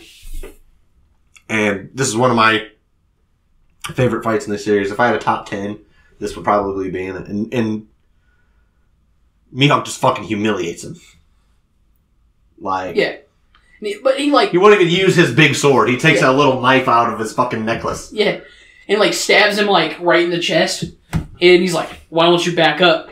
And Zoro's like, I feel like if I back up, all the promises I've ever made will be void. And I can't face you ever again. He goes, that's what defeat is. And Zoro's like, yeah, that's why I'm not stepping back. And Mihawk's like, what? Such strength of will. And then fucking pulls out his big boy sword and fucking cuts him. He cuts him dead ass like hard as fuck across the chest. Right. Because no swordsman wants a wound in his back. Right. It's a mark of shame. Right. It's fucking... And then just that whole... fight is just awesome. My favorite part about Mihawk is he just rides around on a little boat with some candles. Yeah, he does what Luffy was doing at the beginning, but like he can do that and be fine. Right. First of all, he can swim. Right. Second of all, he can like blink and a boat fucking gets cuts in half. Yeah. Based. And so he's like, all right, see ya. Right. And Zoro's fucking laying there bleeding out and shit. And he's like, I'll never lose again. He's like fucking tears coming fucking streaming from his face and he's yelling to Luffy and Luffy's like, this is my dude right here. Yeah. I made a good decision. Yeah, oh yeah. I made a good decision 30 chapters ago on this fella. Right. And just my favorite part about that is... Hey, doesn't Nami run away about this time? About right now, yeah. When all this shit is going on, Nami like nopes the fuck out and nobody really notices for a little while until later on. Right. But of course it will become important soon. Right. Then we really get into the fucking action. So then, is the first fight Pearl? Maybe. There's a dude named Pearl who wears like a shield in front and a shield in back. He's like invulnerable. Like Sanji fucking kicks him in the head a bunch of times, breaks the fucking shield. Oh yeah. Fucking owns him. Yeah. Like there's a lot of shit that like the fucking battle chefs have like a fucking fish tank or a fish submarine that they try to use and they just get blown the fuck out. Okay. The most involved fight is Sanji versus Jin. Jin doesn't really want to be involved in the fight, but he's got to listen to his captain or whatever. But he's like, it's like, Sanji, I don't want to fight you. You know, you saved my fucking life. I really respect you as a person. And Sanji's like, yeah, well, you're also destroying, like, my house. Right. And My dream. And your captain's a fucking prick. So can we talk about Sanji's backstory a little bit that they give you? well, yeah, that's in this fight, he kind of is getting beat up on eventually by Jin, who's got these fucking balls on a stick. What do you call that? Balls on a stick? That can't be A mace? Is it a mace? Well, they're like, it's like a nightstick, but at the end of the nightstick. Oh, no, they're like, God,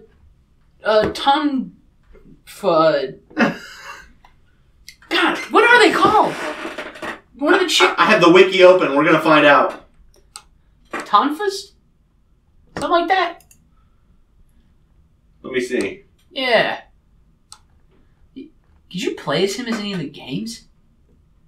Probably. Tonfa. Yeah, they're called Tonfas. Utilizes a special pair of Tonfa weighted with metal spheres.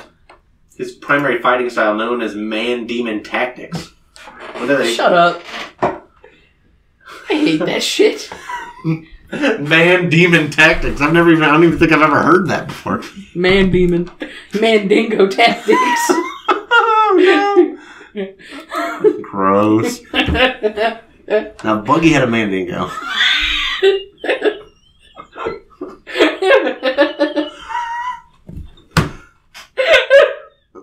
Gross. Okay. And then, yes, we get in the middle of this fight as Sanji started getting the shit beat out of him. Sanji also will not use his hands to fight. Yeah, he fights using only his feet. He wears a suit because he's like, I'm a cook, you know. I don't fucking use my hands to fight. And he's an exquisite cook, also. Yeah. He's like number one under Zeph in the restaurant. Of course. He's the man. That's why he's allowed to do whatever the fuck he wants, pretty much. Yeah. Because Zeph taught him how to cook. And when, like, because isn't it, Jin is like, why are you so... I think they're about to try to kill Zeph or whatever, and that's when Sanji, like, has this flashback to his backstory or whatever, where he... His name was Red Leg Zeph, right? Yeah. Because it's like, his legs were coated in blood, the blood of his enemies. Because he just kicked. He kicked. He was a kicker. Yeah. And back in the day... because the main thing they were trying to get was also his notes on the Grand Line. Oh, yeah, because he had been there. He was a great, pirate or whatever himself. Yeah, and he had, like, notes on the Grand Line and shit.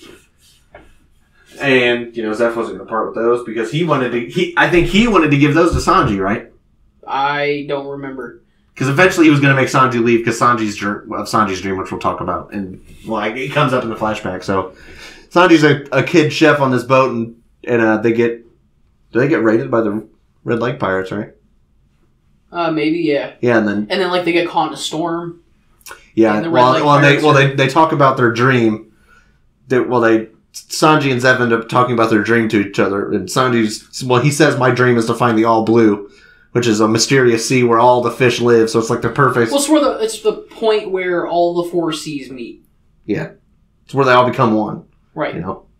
Which shouldn't theoretically... Based on the geography of the world is impossible. Right. But the geography of this world is different. Yeah, but it's consistent. Right. It's weird to us, but it's like, to some degree, it's self-consistent. Right. And Zeph's like, well, that's my dream, too. Because everyone always made fun of Sanji because it was like a childhood dream or whatever. But he's like, I believe in it. It's the perfect sea for a chef because it has every fish, so you don't have to travel around the world. Right. To find the greatest ingredients. You can just get them from your local All Blue, Right. And... Zeph feels like a sort of a kindred spirit with him, and eventually there's does he take him on his boat? I think he takes him on his boat, the Red Lake Pirate boat, and it's for a few days, and that's just because he feels like a kindred spirit with him or whatever, and then a storm comes, and they both get Zeph. I think everyone else dies, or they've lost at sea. They're lost at sea. They're separated, and all that's left is Zeph and Sanji, and they wind up on this fucking stranded island that's basically just a big rock outcrop with like two halves, and there's no water or no food or anything on it. Right, except for the food that they saved from Yeah, and I think some rainwater like collected in little pockets, but there's no river or nothing like that. Right. And so Sanji has this big ass bag of food, and Zeph also has this big ass bag. Yeah. And Sanji slowly starts to eat through his food. He rations it out and everything. But Zeph's bag never seems to get smaller. So when it's been, I think it's like how long? I don't remember. A few weeks, like a month, and they just sit there waiting for a ship to pass, and then they're saving their energy so they're not talking or anything. And Sanji runs out of food, and he's freaking out and fucking going like crazy. Yeah. And he climbs over to Zeph, and he sees all this food left or whatever. Well, because what happens is Zeph gives him this relatively small bag, of stuff, and he's like, "This is your share." And then he keeps his giant bag, and Sanji's all pissed off about it. So when he runs out of food and he's starving, he's like, "That's bullshit." And he looks over and he sees that Zeph still has all this fucking food in this bag or whatever, and he crawls over there. And he sees fucking Zeph, and his fucking left leg it's his left leg, right? Yes. His left leg, or one of his fucking legs is completely gone, and Sanji opens the bag, and it's fucking treasure.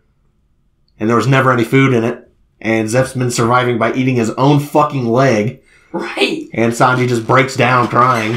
Right. Like, why didn't you just take some of the food? And Zeph's like, because I wanted you to live, because we share the same dream. I want you to be able to fulfill your dream, even if I have to die. And it's like, bruh. Like you said, bro, like, One Piece knows how to hit you in the field. That shit. Oh my god. That fucking scene. And luckily, soon after, they're able to light a signal fire, and as a boat goes by, and they're able to get saved, and Zeph decides to start a floating restaurant or whatever, and ever since then he's, trained Sanji in cooking and fighting and all this stuff, and sort of fostered him, and Sanji's just not ready to cut the cord yet and leave, because he feels like he's abandoning Zeph, who's taken care of him for so long, and, he doesn't feel that it's fair to him to go. He sees it as both of their dream, and he doesn't want to go off and fulfill it by himself and like abandon Zeph in his eyes or whatever. So, and we get this all in the middle of a fight. I thought Zeph's dream was also just to start a restaurant. Yeah. I mean, that's something else he wanted to do. Yeah. His dream was just to start a restaurant. I think that became his... I think when he lost his leg, he realized he was not going to be strong enough to go through the Grand Line again. Or whatever. And then we're back into the action, but now everything's recontextualized for us now that we know Sanji's backstory, and he fights back against Jin. Yeah, and that's why he refuses to not feed anybody. Yeah. He's like, I know the pain of starvation. Yeah. Yeah. Nobody deserves that, even if they're your enemy. Right. Even if it will fuck me over immediately after, I'll do it anyway because I've suffered that and I know what it's like. Doesn't Don Krieg use like some chemical weapon sometime around this time? Yeah, like right at Sanji ends up beating Jin, and Don Krieg's like, all right, everybody, I'm doing the move or whatever, and they all fucking pull out gas masks. And Jin puts his on fucking Sanji. Yep, and uses his fucking chemical weapon. Don Krieg is like Batman. Except lame and less effective and terrible. Because he doesn't plan. He doesn't have time to plan this time. Yeah, he's like Batman with no prep time. He's like, I will just use the poison bomb on my own crew. Right. Well, he at least gave him gas masks. Which again pisses. This is when Luffy really gets pissed off. And he's been trying to kind of get at Krieg this whole time, but because what happened is Krieg has this big armada and all these ships are broken, so it's very hard for Luffy to fight because he can't swim. Right. So he can't get over there. But now he runs at him and fucking Krieg shoots like these they're not arrows, but they're like these metal rod bullets at him that stick in him. And when Luffy's finally able to get to him, he starts pounding on him.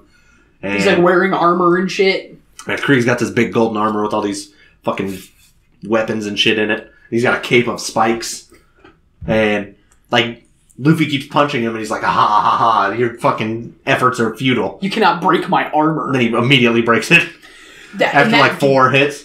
Dude, the full page, splash spread of Don Krieg getting his shit pushed in midair is that's the That is the hit for me. Isn't it Luffy like his legs are up and he's like doing this? Yeah. Yeah. And you just see the armor shatter. Yeah, it's fucking amazing. Yes, it's very cathartic because the action scene in this arc goes so long that it's a while before Luffy starts finally pounding on him, but then you're like, yeah.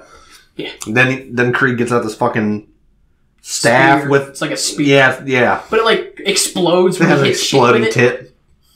And eventually Luffy destroys that. And basically just keeps... And like Zeph is like, no matter how many weapons you pull out, they will always be broken against the shield of conviction or some dumb shit like that. You know what Once I mean? again, they're reinforcing the fact that Luffy has the... The devil's own luck. Well, he has that willpower, yeah. Yeah. And I think we'll talk about this next time. But I do want to talk about Luffy's first round of villains in this first set of chapters in East Blue and sort of how shonen series usually have their protagonist gain strength and stuff. And right. But I think that's better. But I want to bring it up now because Luffy really has not had any trouble with any of these guys yet. So he's able to beat Krieg relatively easily. It's usually the scenario that Luffy is in every time that makes it difficult for him. The actual fight against the guy so far every time has been pretty easy. And the final move on Krieg is really silly, but I like it anyway. Where like Luffy's caught in a net, so he stretches out his legs and he like wraps them around each other and then grabs Krieg's head with his feet and then like unspins his fucking legs and like, what's he call it? Like a fucking hammer or whatever. Oh, yeah. And then he's like spinning Krieg around over and over and fucking slams him down into one of the boats. I mean, it's cool. It's cool. It's just fucking, it's One Piece cool. Yeah. Oh, yeah. Where you're also like, this is fucking hilarious. And he's finally able to beat him after, like I said, a very prolonged, like an action sequence that's as long as all of the other arcs have been so far in entirety. Right. They're all just getting longer and longer as we go, pretty much so far. And then in the wrap up section, Sanji finally agrees to well, like after they kind of have a celebration to celebrate beating Krieg, and then Liberty's like, "Who made this soup?" Yeah, the soup's dog shit. Who the fuck made this fucking soup? And Sanji's like, "That's my fucking soup, you motherfuckers. Fuck you." He was like, "Yeah, I made the soup. Isn't it like super good?" And everybody's like, "No, it tastes like asshole." No, this is the worst fucking soup I've ever eaten in my life. It tastes like fucking buggy shit. It tastes like Krieg dick. And Sanji's like, "Fuck you guys, I'm leaving." And then, of course, he walks out, and then immediately later they all break down into tears like, "This is the best fucking soup I've ever eaten." They're like, "Yeah, man, this soup's fucking great." And then Luffy goes out and talks to Sanji. Well, Luffy and Zeph and them talk. He's like, "The soup's great. What are you guys talking about?" They're like, "We're just trying to get Sanji to fucking leave. Like, we're trying to get him to leave." Yeah, he's better. He belongs with you. He's better than this place. Right. And then Sanji starts to kind of break down, and Luffy and Sanji talking. Sanji's face when he starts talking about All Blue is like the best fucking thing ever. He's like so happy. I know. He's so happy to talk about All Blue. It's fucking great. I know. That's just how you... I think, isn't Zeph watching at that point? I think so. Zeph is like watching Luffy and Sanji talk, and he's like, this is what he needs to be doing. Right. He's not meant to be here. Right. I've hurt him as much as I've helped him because I've kept him here, even though And like, Zeph's like, "So will you take Sanji with you?"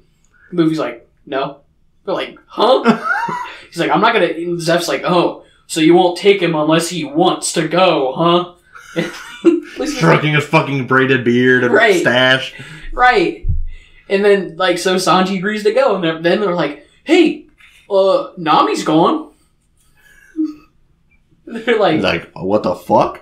Like, what? Where'd she go?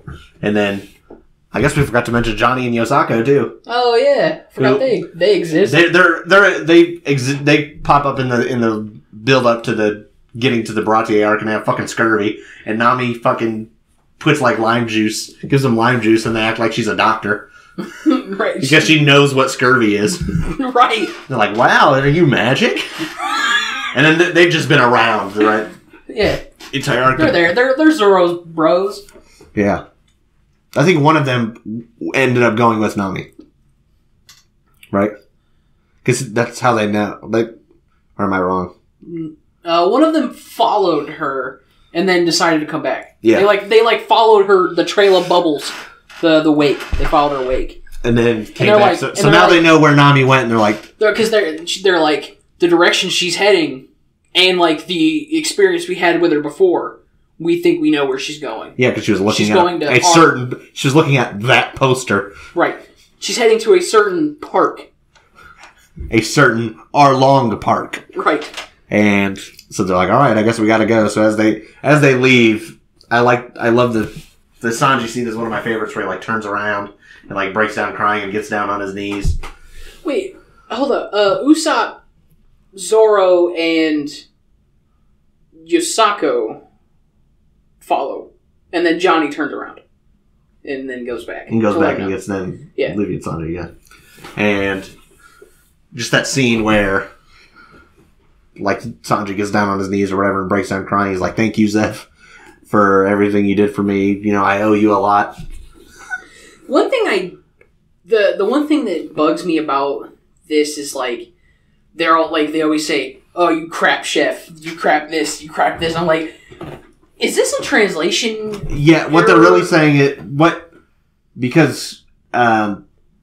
they're really saying is like shitty.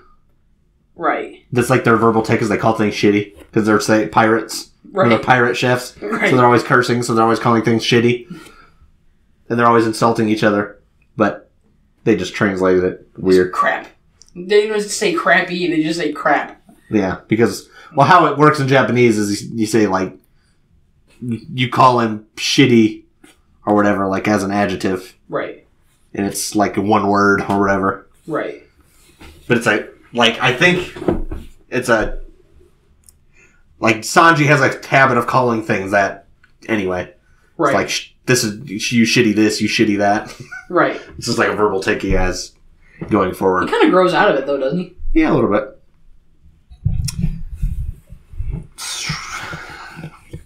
Trying to think if there's anything else in the Baratie arc. Well, we got to talk about Gaimon. I know. Oh, okay. But pretty much they head out from there and they head towards Arlong Park, but we missed the Gaimon stuff, which is right after they get Nami. But it's kind of its own self-contained little story. They go to an island where there's this man in a box.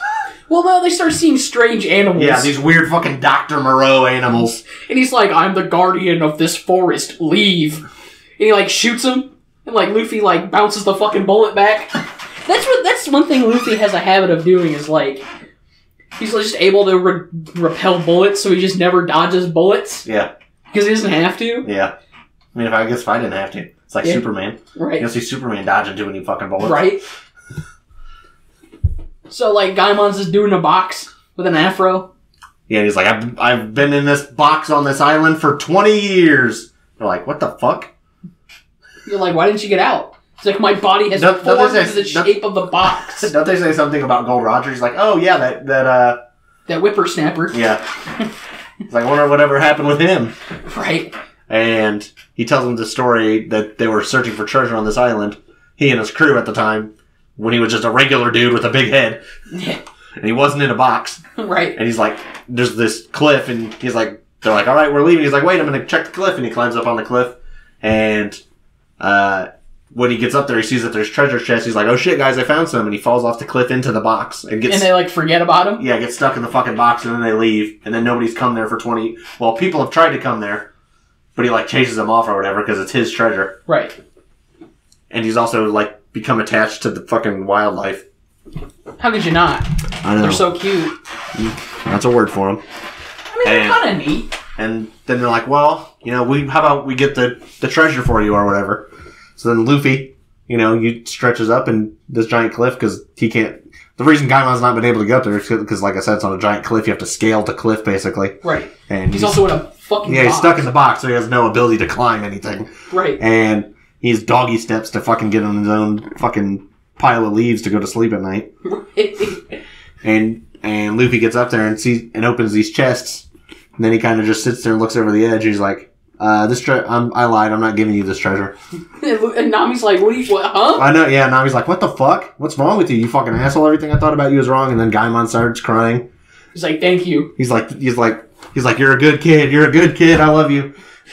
And they're like, and this is when you find out that Luffy will just invite anybody he finds interesting to join his crew.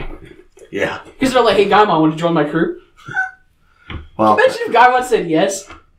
That'd be wild. He gets box hockey and shit. Fucking throw him at things. I would love to see how Gaimon would keep up in like post chapter 900 One Piece. Like how would he fight? I don't know, but it'd be great. But the reason that Luffy lied was that there was no treasure in the boxes all along and they were empty. Gaimon wasted 20 years of his life protecting empty treasure chests. Right. And Gaimon kind of feels a wave of relief and he's just like, now I feel like I could just stay here on this island and hang out with the animals that I care about and not have to stress about fucking, anything else. Right. And I think Gaimon shows up in a cover page later on and things come up, turn up for him a little bit. His life is still pretty good later on, and I think when that comes up we'll talk about it. Yeah. Did the first cover story start in the Baratie thing with Buggy? Yeah, because the Buggy crew, they start, following Luffy, right? Yeah, they're trying to chase Luffy down, and we also see what's up with Buggy, but I think we'll get into more of that. I think we'll just talk about it when it's done. I think is probably the best way to talk about them. Just like whenever arc they finish, talk about them in entirety, because each one is like, if you don't know, because you didn't watch one, you watched the show, the anime, or you didn't read the chapters like we told you to. Most chapters, starting at a certain point, they have a little cover image, like a lot of manga do, but in One Piece they're used to advance the story, so usually they are about a side character, but each one's one image, so each one's kind of one panel, and they go on for 20, 30, however many chapters. So a lot of them don't tell very big stories, but they kind of hint at something that's going to become important later. They tell what happened to characters. Right. Later on. So one starts with Buggy, and we'll cover it more in detail later, but I think besides that, I'm trying to think if there's anything else overall I want to say about these ones, but I feel like we covered them pretty well. I think so. Yeah, next we're into Arlong Park. So if you want to read in advance for next week, through chapter 100, when our next episode will cover from the end of Baratie up to chapter 100.